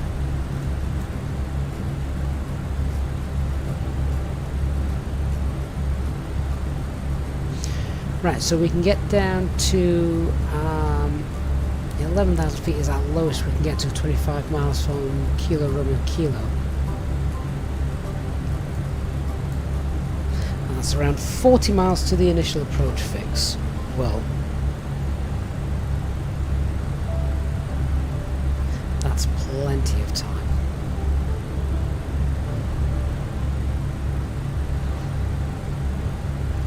So let's go and see what our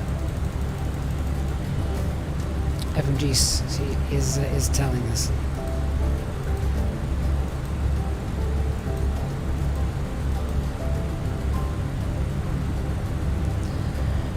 So that's all fine. Let me go. Easy 23 Sierra Delta, final approach speed and expect the late landing clearance. Traffic is on touchdown.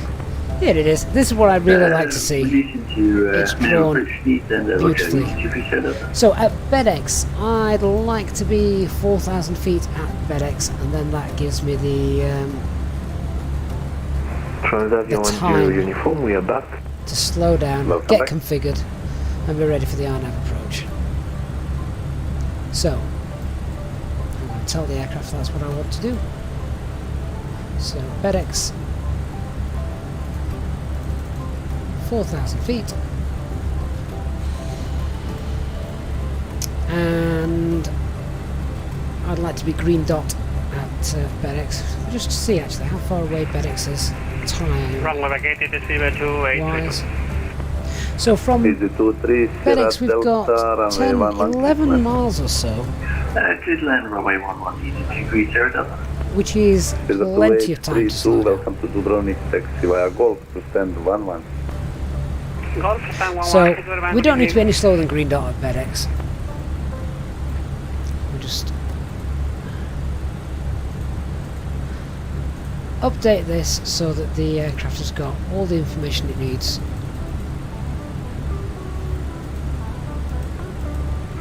Transavia 10 Uniform, you are about to Lima airspace. Unicom, bye bye. Unicom, bye bye, Transavia 10 Uniform. There we go. 601 is 29 and 17 as shown here on the chart. 601, 29, 17, and there's the 3-degree profile. Right.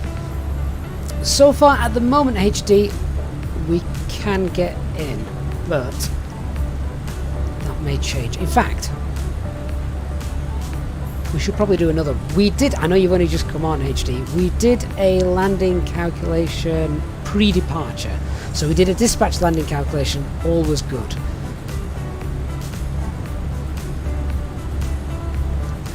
Will we actually get in there when the time comes? Well, let's see. What is the current METAR?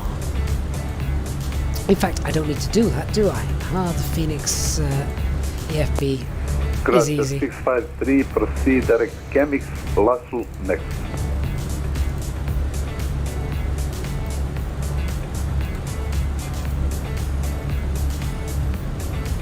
Auto brake medium, we'll get in. And that's our estimated landing weight. The EFB does not distinguish between the two, so we kind of do one on the ground and then do one now whilst we're in the air. So far, it's okay. Then we've got the current METAR as well, so scattered 1,500 feet, towering cumulus, 28 degrees.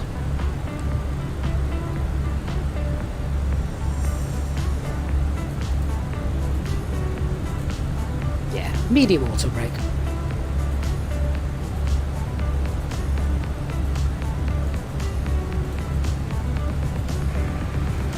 Croatia 653, information is Foxtrot. So here is going to be my green dot, and then we're going to start slowing down to hang on. Easy 23 Sierra Delta, welcome to Dubrovnik via Golf to stand 12. So 29,000 feet at 601. I like to have those figures on here.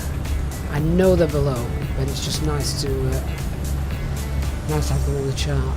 So for me, 29, because I have had a habit in the past of forgetting. And at this point, we need to be at, what was it, 1,700. Yeah.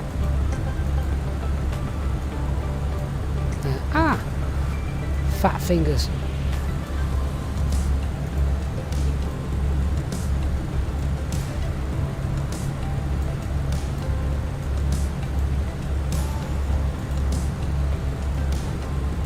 Why aren't you drawing? Oh, that's why, because you're on your race.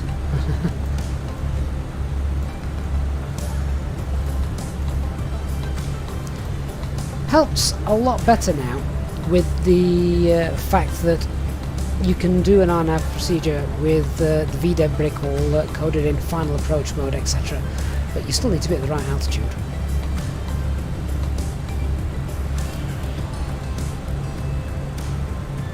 How far away is this? 52 miles. Right, so at this point then as well, I'll put my configs in green. So by this point, flaps 1 and I want gear down, flaps 3.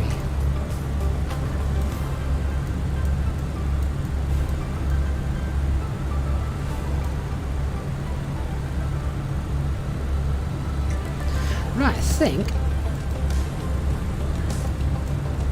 we should be quite happy with that. So the arrival brief, presuming this is all valid and we can get in, etc.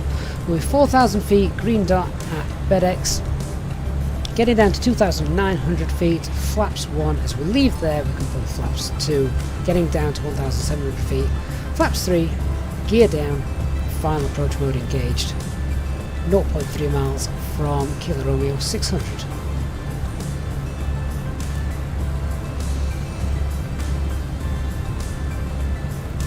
I'm the kind of guy that likes annotating stuff, likes seeing things there in black and white. There are probably the guys, I don't know if HD is one of them, but there are probably the guys that can just look at the chart, have that picture sort of mentally stored in their mind. And whilst I know what we want to do when we want to do it, I find just being able to quickly look and having a visual representation of things just keeps me, keeps the situational awareness up, keeps me in the picture.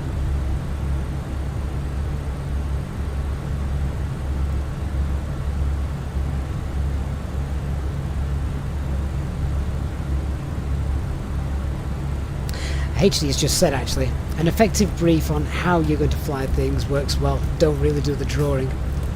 Also, Willie, I reckon a few years of experience helps.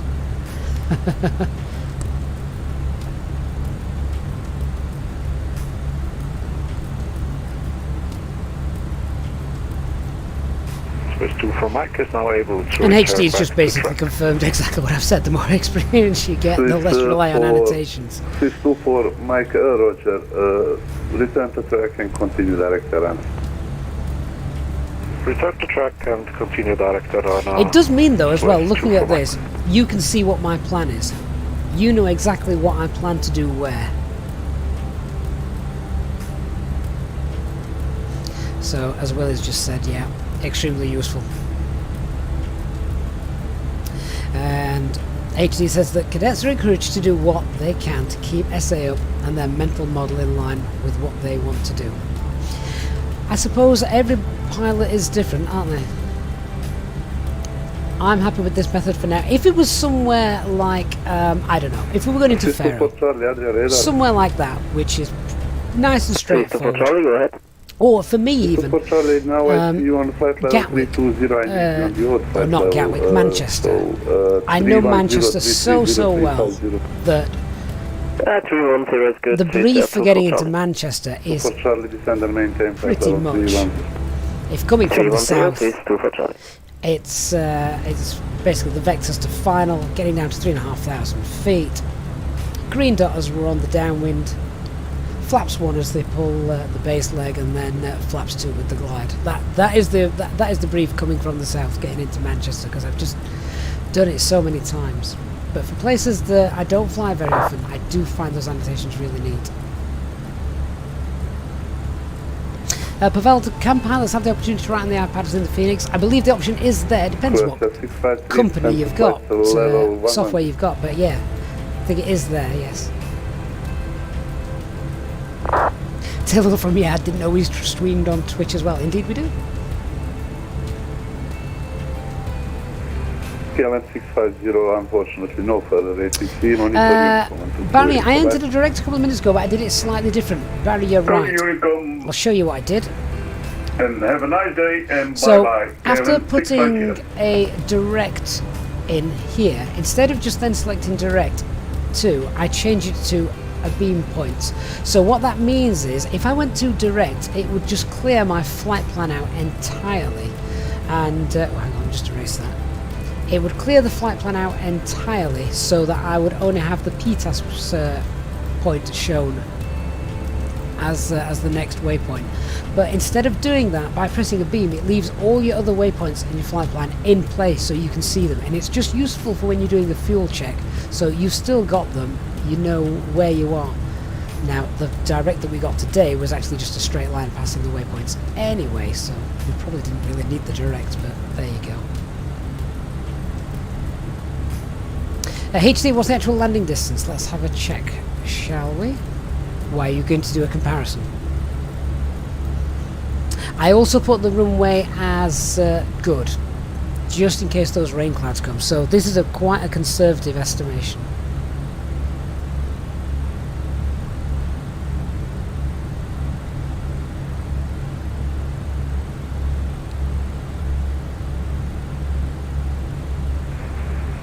Croatia 653, leave CAMX direct, last full descent to 3,000 feet, split QNH 1008.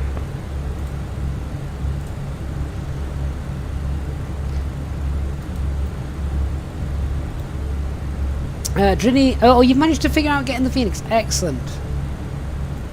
You need to see the bottom right. There you go. So you wanted landing distance available and things. Bowden says, to be honest, you were just flying around Corfu, and that looks okay. Felix, have the Phoenix model different braking distances depending on surface friction? I think that's going to be All up stations, to... all stations, Adria will be back in 2 minutes. Sorry, just listening to ATC. I think that's going to be a Zobo modelling on how sort of the runway is affected. As and when that will come in, I don't know. Has anyone actually tested it? Tried to do a landing on a wet runway versus a dry runway, just to see if the braking distance is changed. You think you're the only guy watching from Saudi Arabia? Unfortunately, I can't read your name. My apologies. So, but great to have you on board with us from Saudi Arabia.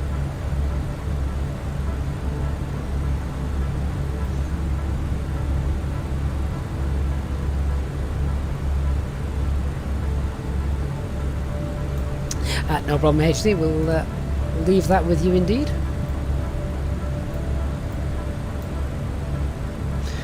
Right, I don't think we can see it, but Croatia is over there somewhere. We had Dubrovnik down as one of our en route weathers. It was fine.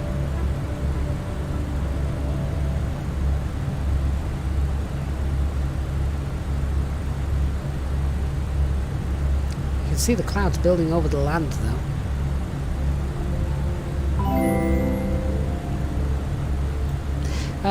Barry! Oh, mate. Barry, thank you so much. As a second €4.99 super chat from yourself, Barry. Another lesson learned, so another $4.99. Barry, honestly, mate, incredibly generous of you.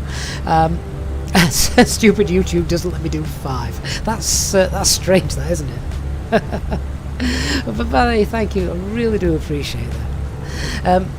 Willie says the ground friction dynamics are under constant development right now because they're not quite writing Microsoft Flight Simulator yet. Everything will get there, and I think what we've got to remember as well is, when was the last time we had a flight simulator that was as regularly updated and developed as Microsoft Flight Simulator?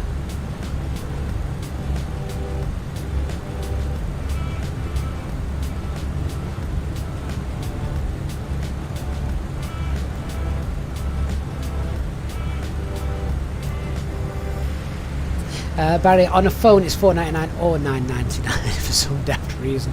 Felix, you found Microsoft Flight Simulator doesn't model ground effectively or different surface frictions currently. It may not do.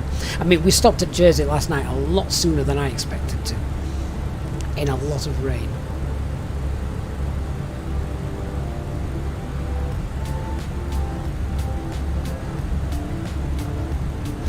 Willie says they want to finish the new flight dynamics package first. Oh god, I hope they don't break anything. Right, we should be on the ground in under an hour now. We'll keep an eye on that METAR and what's happening.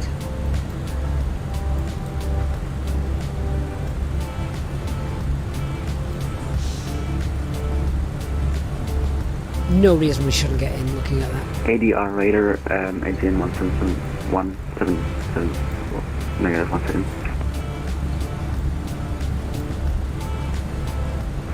April 1775. Hello, good afternoon. Set Cork 5232.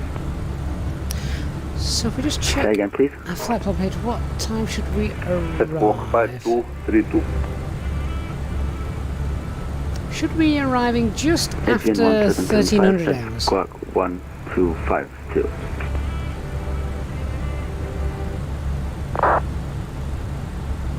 Felix, you gotta go. Thank you for being on board. Really glad to have you with us today. What are my PC specs? If someone could just cue the Nightbot for me, my PC specs will be revealed. It's also shown on the About page as well in YouTube.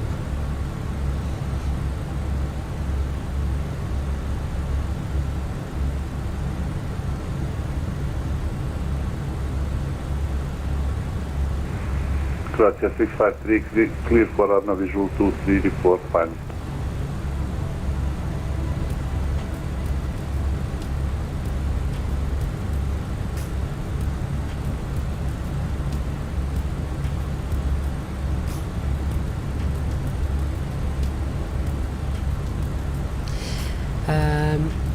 Willie says, as you understand it, there's a mode switch on the ground contact right now which doesn't really jive with real life, so they need to merge the friction and flight dynamics once done. Willie, you've clearly been watching some dev updates.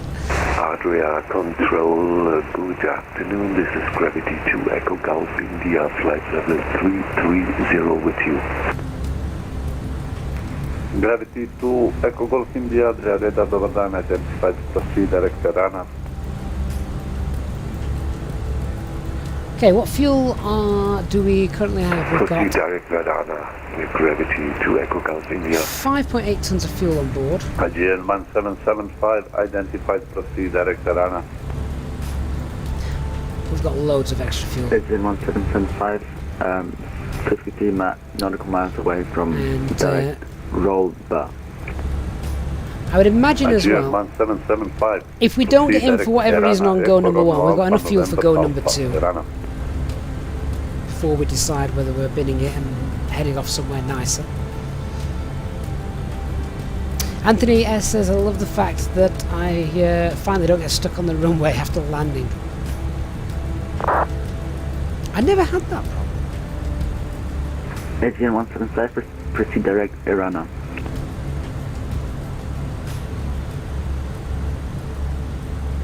HD alternate is Athens.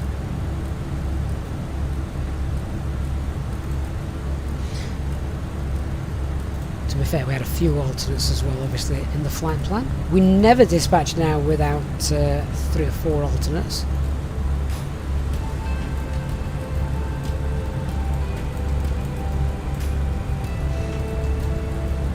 Yeah, there we go. So, ILS getting in at Athens, that's no issue.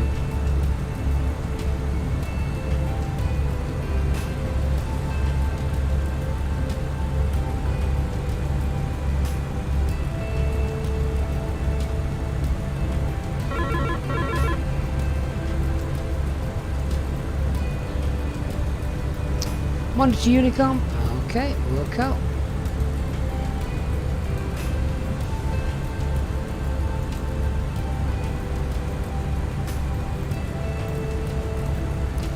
Over to Unicom as we're out of their airspace. Let's have a quick look, see if we've got any more ATC in the offing.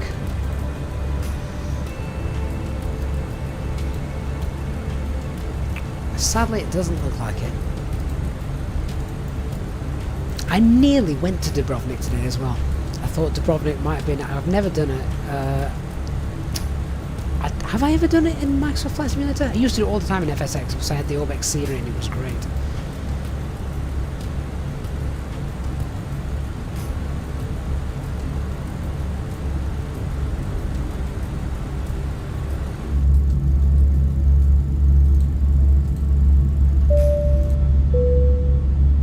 In just a few moments, we'll commence our in-flight service, offering you the chance to purchase a selection of hot beverages, together with drinks and snacks from the bar. We accept payment in pounds, euros, most major currencies, and debit or credit cards. The correct change would be greatly appreciated, and if we can be of any further assistance, then just ask us as we join you in the cabin shortly.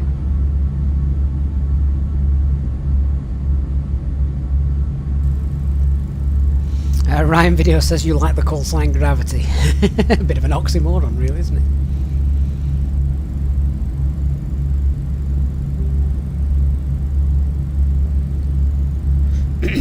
HG says, I think we have been there. Oh, in Microsoft Flight Simulator, have we? The runway in Microsoft Flight Sim isn't quite as sloped as it is in real life. It needs the Orbex scenery from FSX to come in for Microsoft Flight Simulator. I don't know how easy it is for them to transition one into the other, but Dubrovnik was one of my favourite places to fly because, again, it wasn't just straightforward. There was a little bit of a terrain if you were landing on runway, is it 35 or 34? It's on a northerly heading, I remember that. No ILS either. The opposite runway has an ILS. Terry, lunchtime's over. Sadly, got to get back to work and watch the landing when you're home. Catch you later. Terry, thank you so much for being on board. Love to see you on the next one. And as always, thank you for your support. Omar from Saudi Arabia, student pilot. You finished the PPL and IRA. Just want to say you're honoured to be in this community. Oh, Omar, thank you so much, and thank you for letting me know your name, because as I said earlier, I couldn't read that. But great to have you on board, Omar. And that is great news that you've just finished a PPL. That must be a fantastic feeling. Anthony, have I ever thought about using a career mode app so I don't have to think about flights so much? I haven't, no. Again, it's just one of those things that I just don't really want anything linked into the flight simulator. As far as I'm aware, most career mode apps and things like that need to link somehow to your flight simulator, and I just think, given everything that's going on under the bonnet with the flight sim, the FENIX, the streaming, less applications is more, so to speak.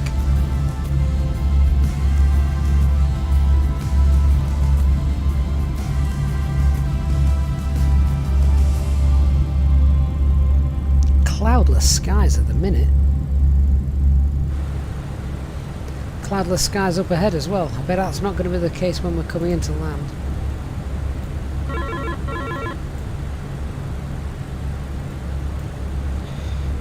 Oh, we need to log off from that, don't we?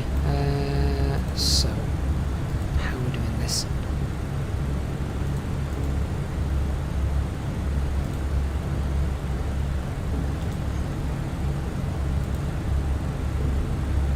How do we log off?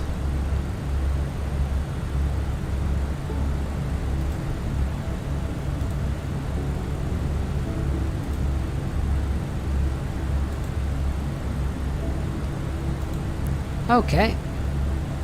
How do we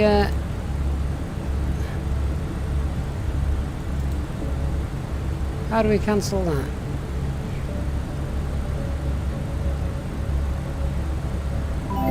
Do you not log off automatically once you're out of their way? Connection status doesn't appear to be working. Active ATC is showing us nothing there, so I presumed that would be it. Or maybe we've been disconnected. I'll have to try that next time and remember to log off. Gav! Hi mate! Good evening! Oh, thank you Gav for your $10 Australian super chat. Great to see you. I know it's been a while as well because I haven't been able to stream at a decent time for you in Australia for a while. But great to have you on board tonight, and thank you so much for very generous super chat. Really do appreciate that. I am well indeed. Well, now we're back flying. I missed it for a week while we were away.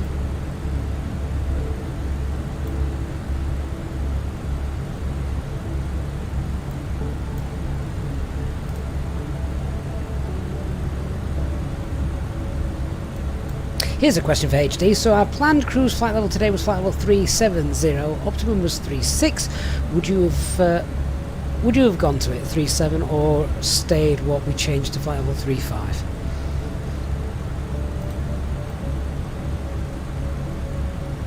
Top of descent then is in around 60 miles or so. We've done our arrival brief. Let's go ahead and update the approach page with the latest METAR information.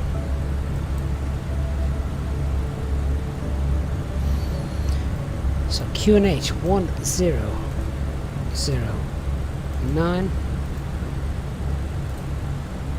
370 would be safe as recommended. Max HD was something like, oh, what was it? 39,000. Where was it? Oh yeah, 391.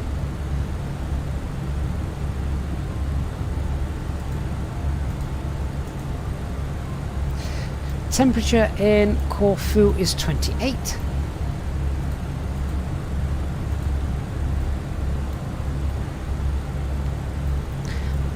HD, you are a born trainer and teacher. Whenever anyone asks you a question, you give them a question straight back. Make the student think.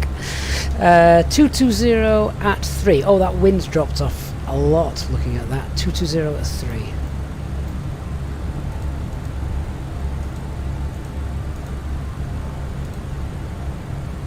Transition altitude 5,000. 770 minimum descent altitude. FAT 136. And if we need to fly that go-around procedure, we need to do that in config 1. Just double check that. Max speed 185, yeah. Oh. That will drop by a knot, I'm sure, by the time we get there.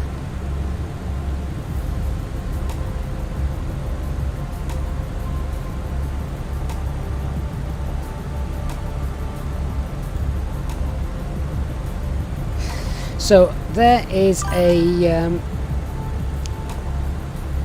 there's a good bit of advice.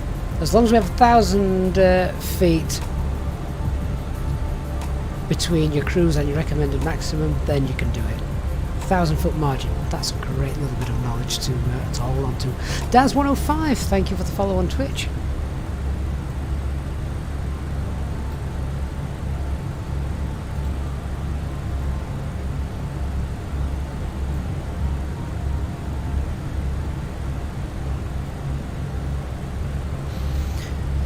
So, whilst visibility is good, QNH 1009, we have got the clouds to think about.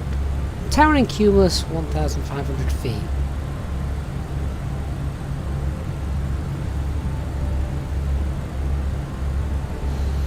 That'll be interesting on the approach, to see where those clouds actually are. Simple as SG, thank you for the follow on Twitch as well. We have the minimum descent altitude is 770, so that's below those, so we should be fine. Should be fine. And for anyone just joining us, here's our arrival plan. 4,000 feet, green dot at BedX, getting down to 2,900 feet, loads of time to do that. And reducing speed. So flaps 1, I like to be about 180 knots anyway at flaps 1. That gives me opportunity then. Flaps 2, getting down to 1,700. Flaps 3, gear down, and we start the 3-degree descent at Kilo Romeo 600. Nice to think as well, we don't have to faff with the 3-degree descent flight path angle, because we can just use final approach mode. HT says Corfu is always like this. Towering cumulus and cumulonimbus clouds forecast, and it's always cavalcade on the airfield. You swear to God they look at the weather somewhere else in Greece. they probably look across the ocean, don't they, and go, oh, look at those clouds over there. It's snippets of info like that is golden from you, HD, and it helps all of us. And 416, thank you for following as well.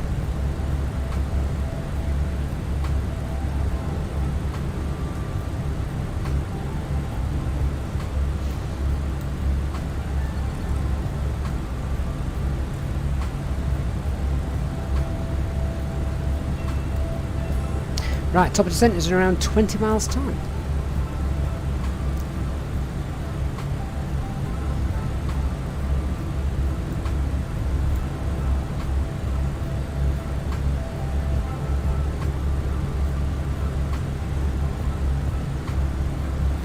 To be fair, actually, just rethinking about this, we don't need to put 4,000 feet at FedEx. Otherwise, because we've still got like 12 miles to go, we only need to lose 1,100 feet. We could lose 4,000 feet in that time.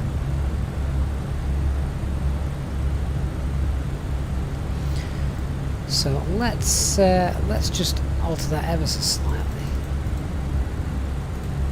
We're not going to get a nice continuous descent approach, but we don't want to be trundling along for 12 miles at 4,000 feet. So let's just go and update that. We can continue our descent a lot of the way down.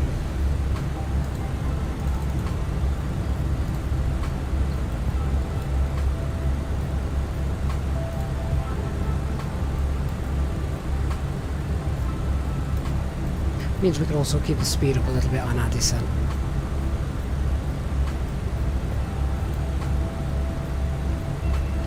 Lucky man, anyone here using a book again? I think you've just really scared Von McLean. It's a device that attaches like over to the bottom of your chair, your office chair, and it sends vibrations through it. Even as I'm speaking here, I'm having to be really careful. This is a family channel, but it sort of gives you a sensation of like when you're touching down and a bit of turbulence, that kind of thing.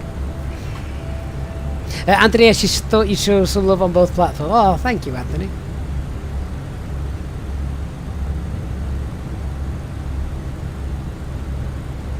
Von McLean having palpitations. Dark Fury, I'm not reading that out.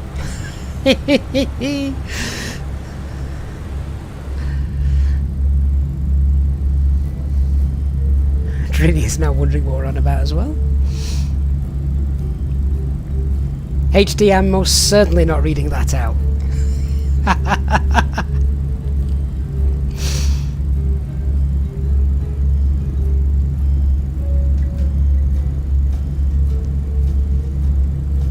The Nightbot has been rather generous to everybody in the chat today.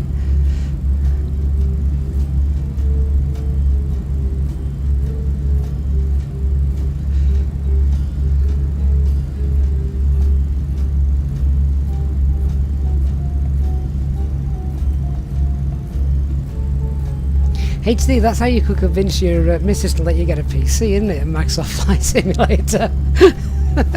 Say, this is what it comes with.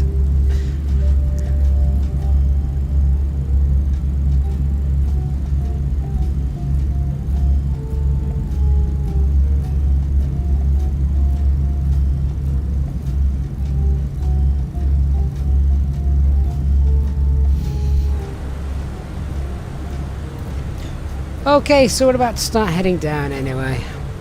We'll initially descend down flight level 100.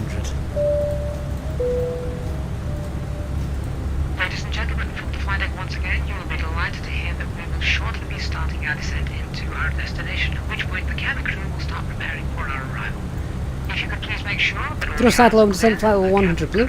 are able to make their way around the aircraft without any luggage in the aisles, that would be most appreciated.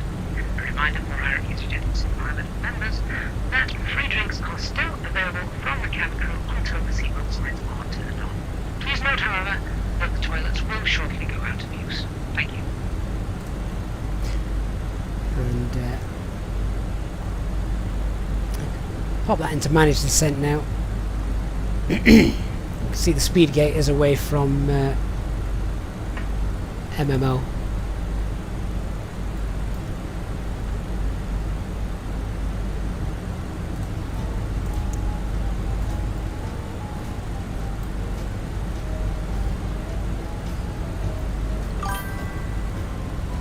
Pierre, thank you for subbing.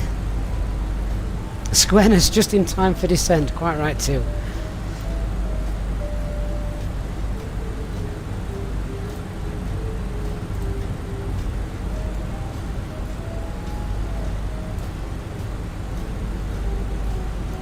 The taxi after landing is pretty straightforward. Basically, vacate to the right, park in front of the terminal.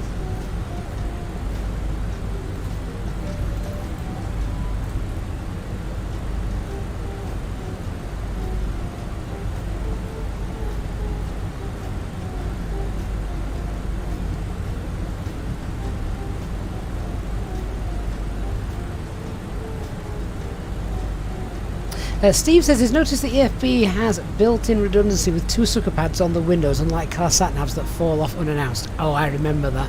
In the days before Google Maps on my phone, yeah.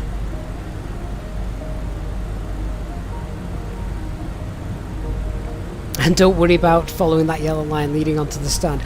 I think that's a little bit more obvious at this airport, because unlike Jersey last night with bits of buildings sticking out of the terminal, you've got nothing.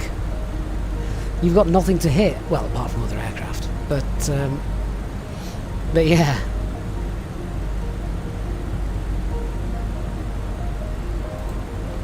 HD says that the EFBs do still fall off, usually about 25 feet in the flare.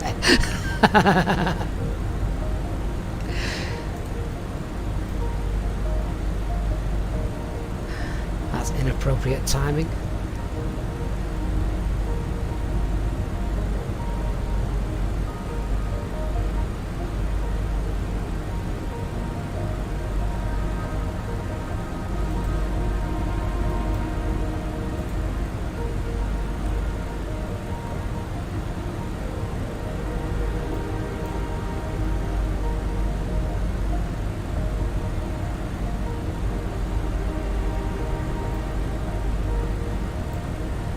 Just checking out the level of fire that we've got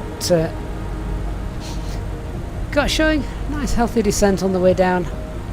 If it stays as clear as this for the approach, then we should be laughing.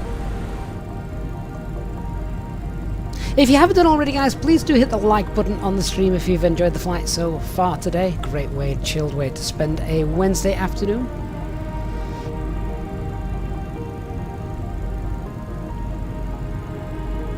Some great looking scenery down there as well. This is all default as well, of course.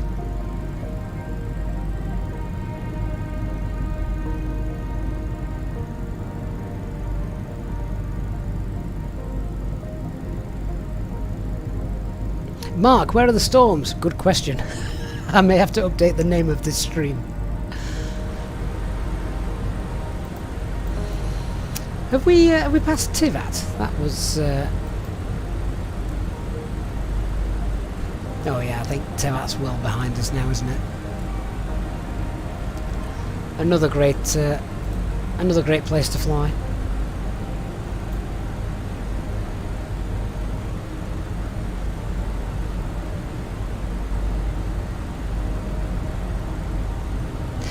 T-Man, have I found out a way to switch the EFB checklist with the Easyjet one? No. I need to get my hands on a newer Easyjet checklist. This one's, well, out of date. To be fair, it's very close still. I think there's a few things on the approach part that are still, that are missing.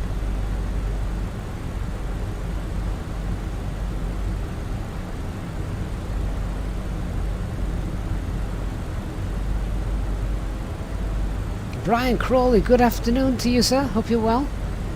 You're coming on board at the best time. I was waiting for that comment, HD. Need to get my head around the new SOPs first. And the checklists have all changed as well anyways, so I'm not going out to grab a different one just yet.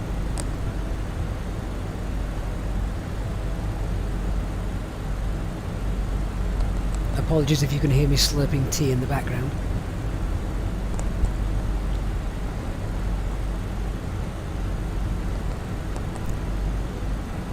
Elmer Footster on Twitch, good afternoon to you. Barry says Corfu has towering keyless in real life at the moment. Guess what the sim says? 787 sim pilot. Hey guys, thanks for joining us.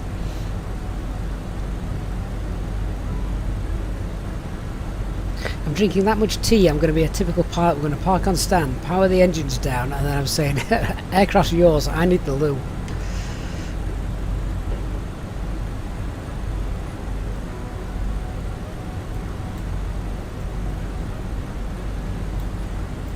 Torch Tech, no.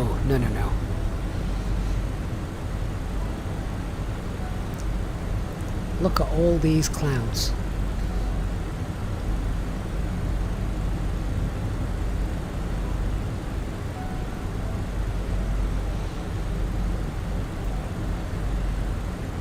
Uh, 787 Sim Pilot, any advice to start a channel? Well, mine kind of grew because no one had got anything else to do 2 years ago when we were all locked down.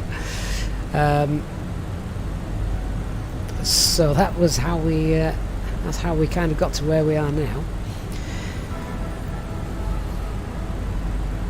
we're getting very close to 25,000 subs, and you'll be all pleased to know that I have already started planning a big day stream for 25,000 subs, including giveaways as well.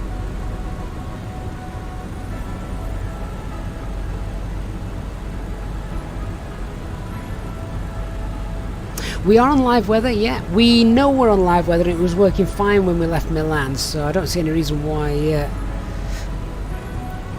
not. You can always tell if, well, I was just about to say, you can always tell if your weather is working or not, because you'll see random clouds. Unfortunately, I see nothing.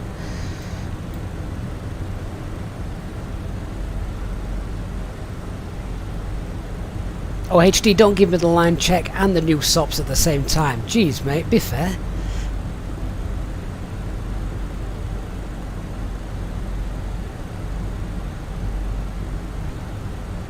Oh, Willie, that sounds like something we could try and organise, couldn't we? Danny, did you miss the last line check? I say the last, the only line check. Where did we go? Was it Almira? Yeah, HD with his naughty little planning. That wasn't a nice straight in. Manu, you shouldn't be able to open the window because of the pressure differential between the two. Right, 17,000 feet, time to go and secure that cabin, I think.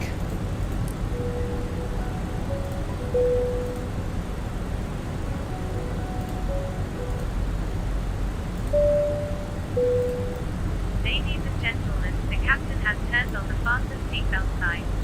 If you could please return to your seats and ensure that your seatbelt is securely fastened. If you are traveling with an infant, please ensure that they are secured safely using the infant seatbelt harness provided. Please contact a member of the cabin crew if you require assistance. Thank you. Can everybody see the airport? There it is.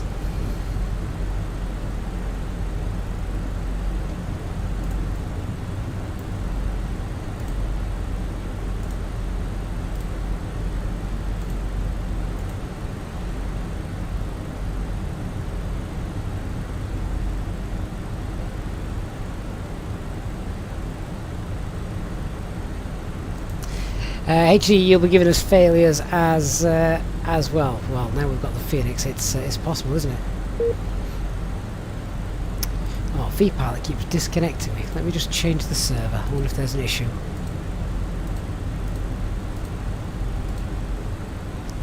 Don't want to be faffing around with issues like that on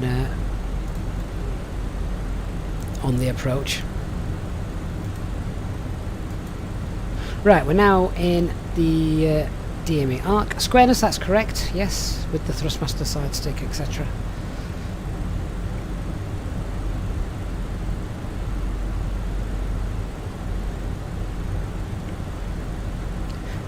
Alright, let's continue to get ourselves down to flight level 60, flight level 60 blue.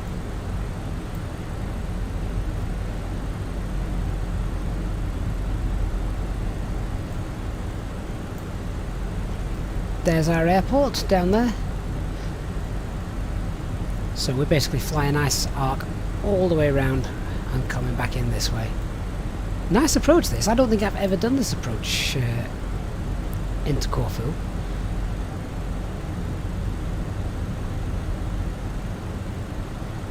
Kulu, I just select the gate. That is all I do. Everything else is then done inside the Phoenix aircraft itself.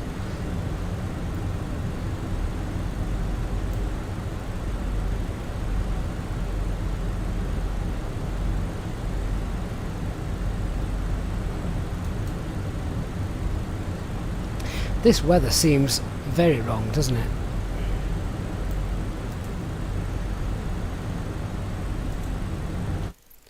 Let me just... oh! Let's just have a quick look. Live weather. Traffic. What's that? Where's that come from?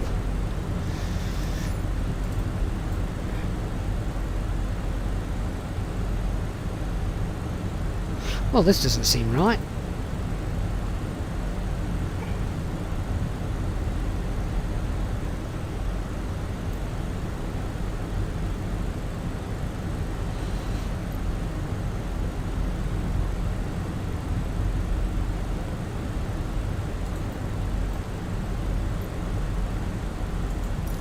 Well, live weather is turned on, which is frustrating, but never mind.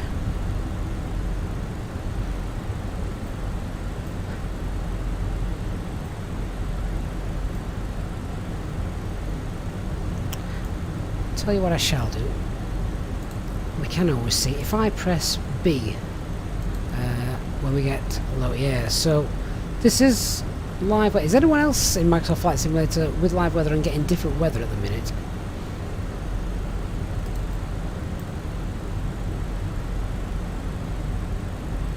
Ronald, yeah, be prepared for the weather just hopping in, throwing us completely off.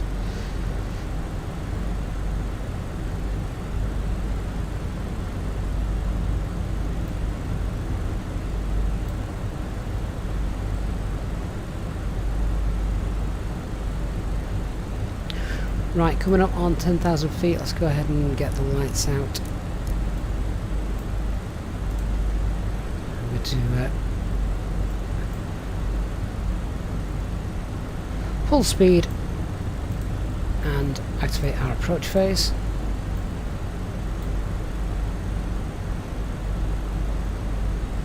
VDEV and LDEV is also on.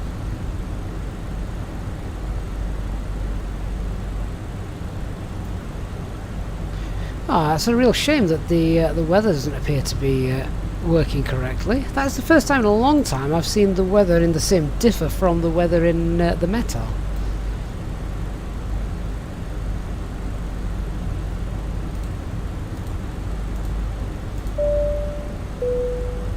Tivil, I do use Flight Radar 24, yes. Ladies and gentlemen, from the flight deck, you may have noticed that we have just begun our final descent into our destination.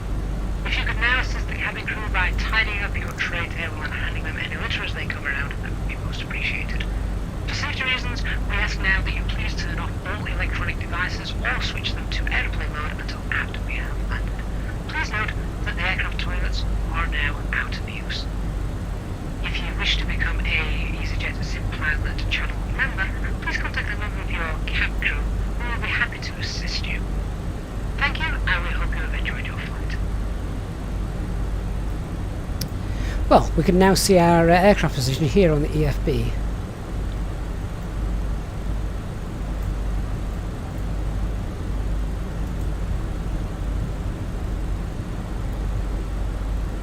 Shame about the weather, but never mind. All the winds are still accurate, it's just the actual clouds are missing.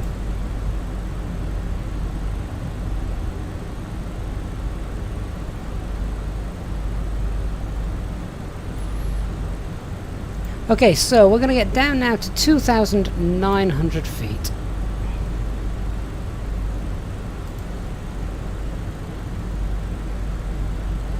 And with that, we'll pop it in the local QNH 1009.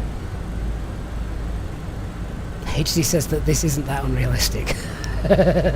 Worrying about the clouds and finding there's nothing there.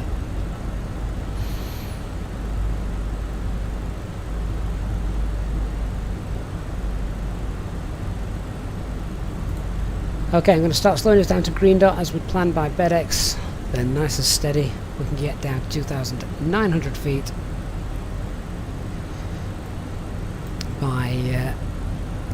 by Direx and flaps 1. Corfu traffic outbound 97 uniform Victor outbound now from BedX on the Pitas 2 Juliet, arrival for on-nav approach runway 34, passing 6,500.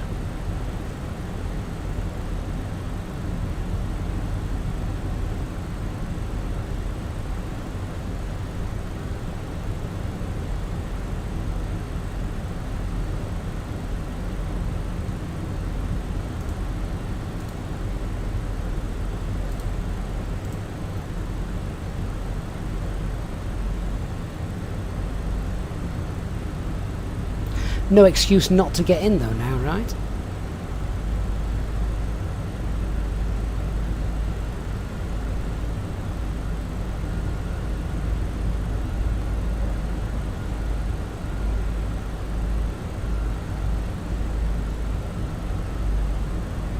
Okay, we're now green dot.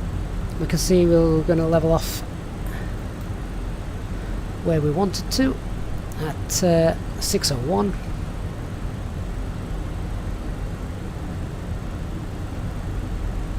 Danny says, apart from the big weather update, no excuse. You mean when all the clouds and things pop in? Be interested to see what the winds are as we're going down.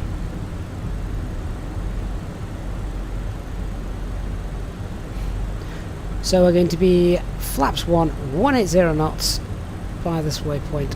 Then flaps 2, flaps 3, 1,700 feet. Final approach mode engaged. HD, quick reference check for me, please. How far out do you engage the final approach mode? FPA was 0.3 miles. Final approach isn't something we're used to, and I can't remember how early you guys pop that on.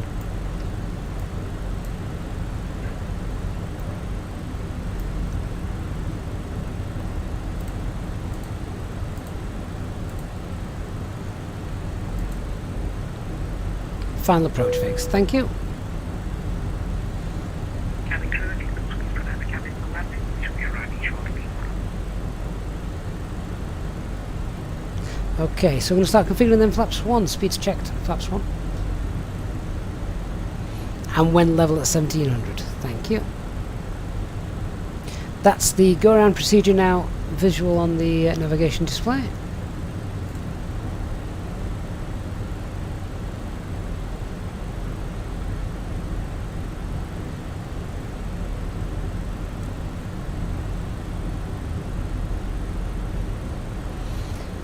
A little bit of speed brake to help us come back while maintaining that altitude loss.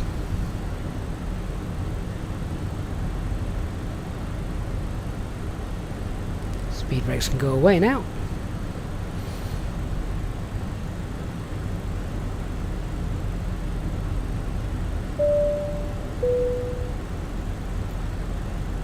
Ladies and gentlemen, we will shortly be landing. Please ensure your cabin bag is safely stowed with your laptop inside. Your tray table must be stowed, armrest down, and window blind open. You now need to be seated with your seatbelt fastened, ready for landing. Thrust out loading descent 1,700. Any rubbish, newspapers, or magazines Flaps that you 2, do not want speeds to checked. take with you. Flaps 2. The toilets are no longer in service.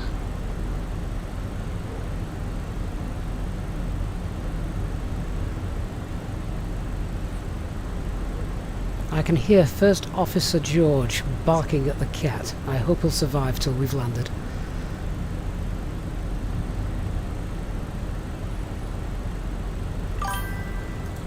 Okay, manage speed.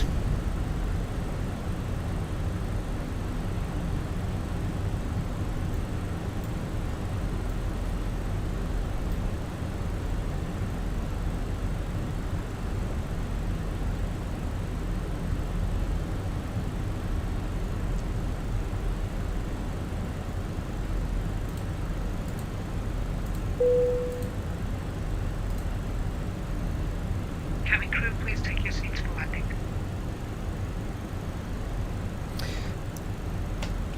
Gear down. Spoilers armed.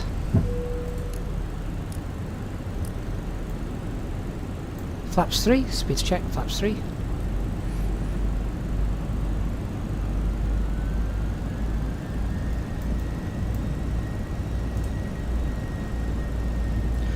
Approach nav, final blue.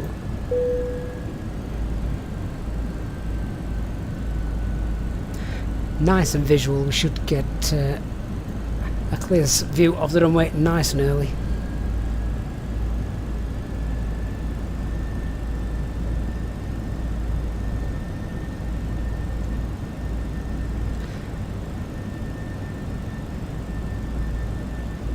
So, let's get fully configured as the VDEV brick comes. Flaps full.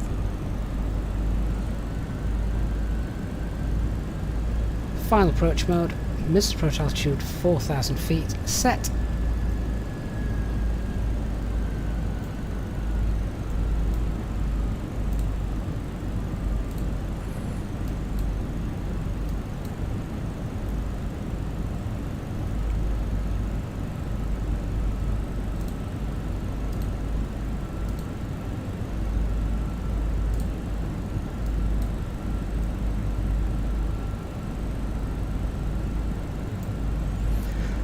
Okay, so I can see the runway. We're nice and visual. We've got the VDEV. Let's disconnect our autopilot. Flight directors can come off. 350, correction, 340 is our final track. Let's get ourselves aligned. 1000. Landing checklist. Cabin is secured. Auto thrust. Speed. Go around altitude 4000 set. Eco memo landing no blue. 100 above.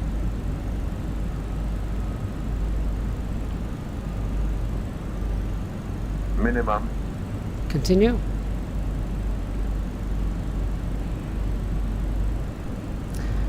I haven't put the bird on. I'm just concentrating on getting ourselves lined up at the minute.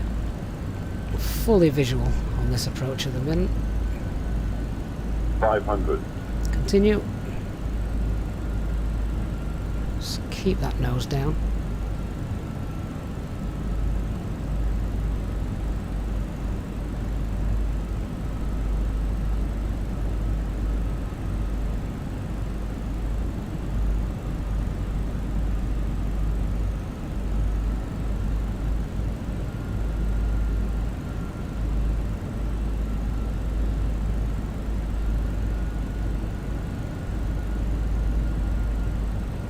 $50, $40, $30, $20, retard.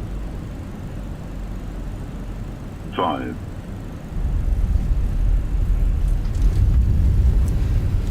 And spoilers deployed. Reverse green. Decel.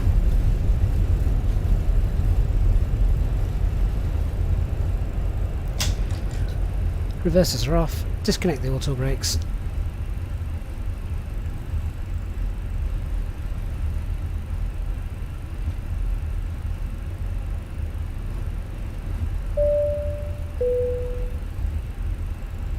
Ladies and gentlemen, the cabin crew will shortly be leaving their seats to perform safety-related duties. However, we ask that you remain seated until the fasten seatbelt sign has been switched off.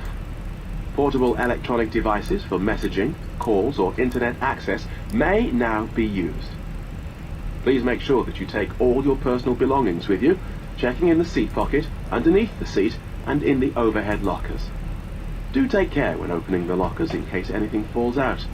Smoking is not permitted until you reach a designated smoking area. Corfu traffic runway 34 vacated. On behalf of the captain and the crew, it has been our pleasure looking after you today. Our ground crew will help you complete your Easyjet journey.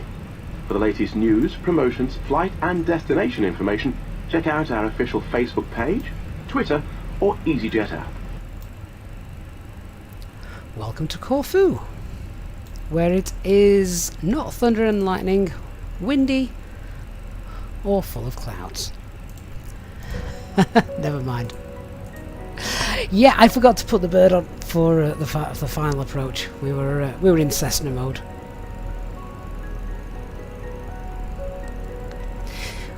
Well, guys, if you've enjoyed that Wednesday afternoon flight, please do leave a like on the way out. It would be very, very much appreciated.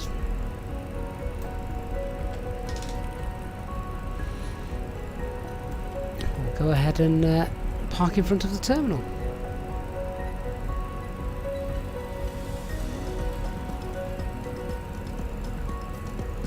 Speedboat Simulations on Twitch. If you're only getting 15 FPS with that hardware, I would suggest there's something very, very wrong. I'm on hardware far below that, and as you can see, much, much better.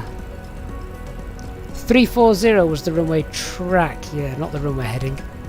Case in point.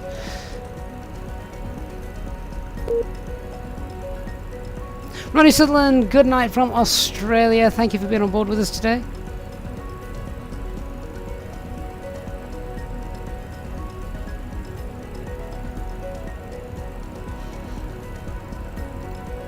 I'm even going to go as far as to say that in terms of our approach brief and execution, I'll say we're pretty happy with that one.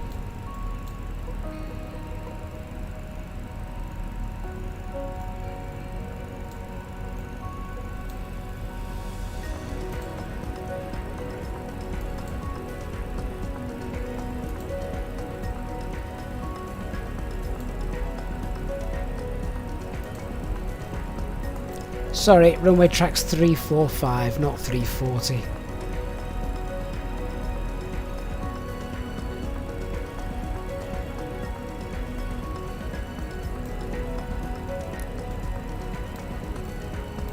Now, if only I'd got time to fly back.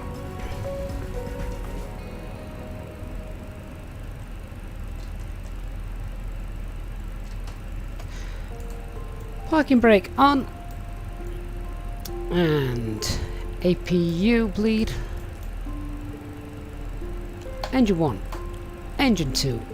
Shut down. Seatbelt signs can come off. This is freeware scenery as well, T-mount, that is correct. Beacon light off. Fuel pumps. And squawking 2000 on the standby. That's it. HD can take the aircraft back. I'm done.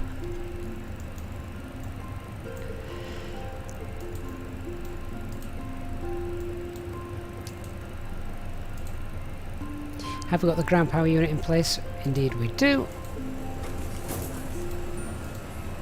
And deboarding can commence. Fantastic. Right guys, we're done. All done. Hope you've enjoyed the flight today. Decent flight time. I like long flights where we just sit back and have time to chill for a little bit. Where are the clouds? Never mind. I'll change the title of this stream once we've finished, because well, quite clearly it isn't cloudy. far from it. Thank you so much everyone. Hope you've enjoyed the flight today. Big thanks to those of you who have donated and contributed to the channel during the stream. HD as always for the guidance. To those new members, big thanks for joining, and for those who gifted the channel memberships as well. Really do appreciate the support you guys give. We will be back, hopefully, I can't guarantee this, but we may be back tomorrow morning for a quick live real ops stream as well, which would be nice. Thanks so much everyone. Enjoy the rest of your Wednesday. Have a great day. Bye bye.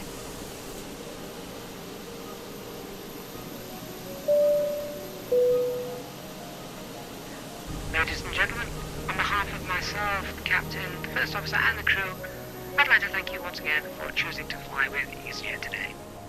If you would like to become a member of the Easyjet Sim Pilot channel, please ask a member of the cabin crew, or simply click the red join button to find out about all the extra perks that are available when becoming a channel member.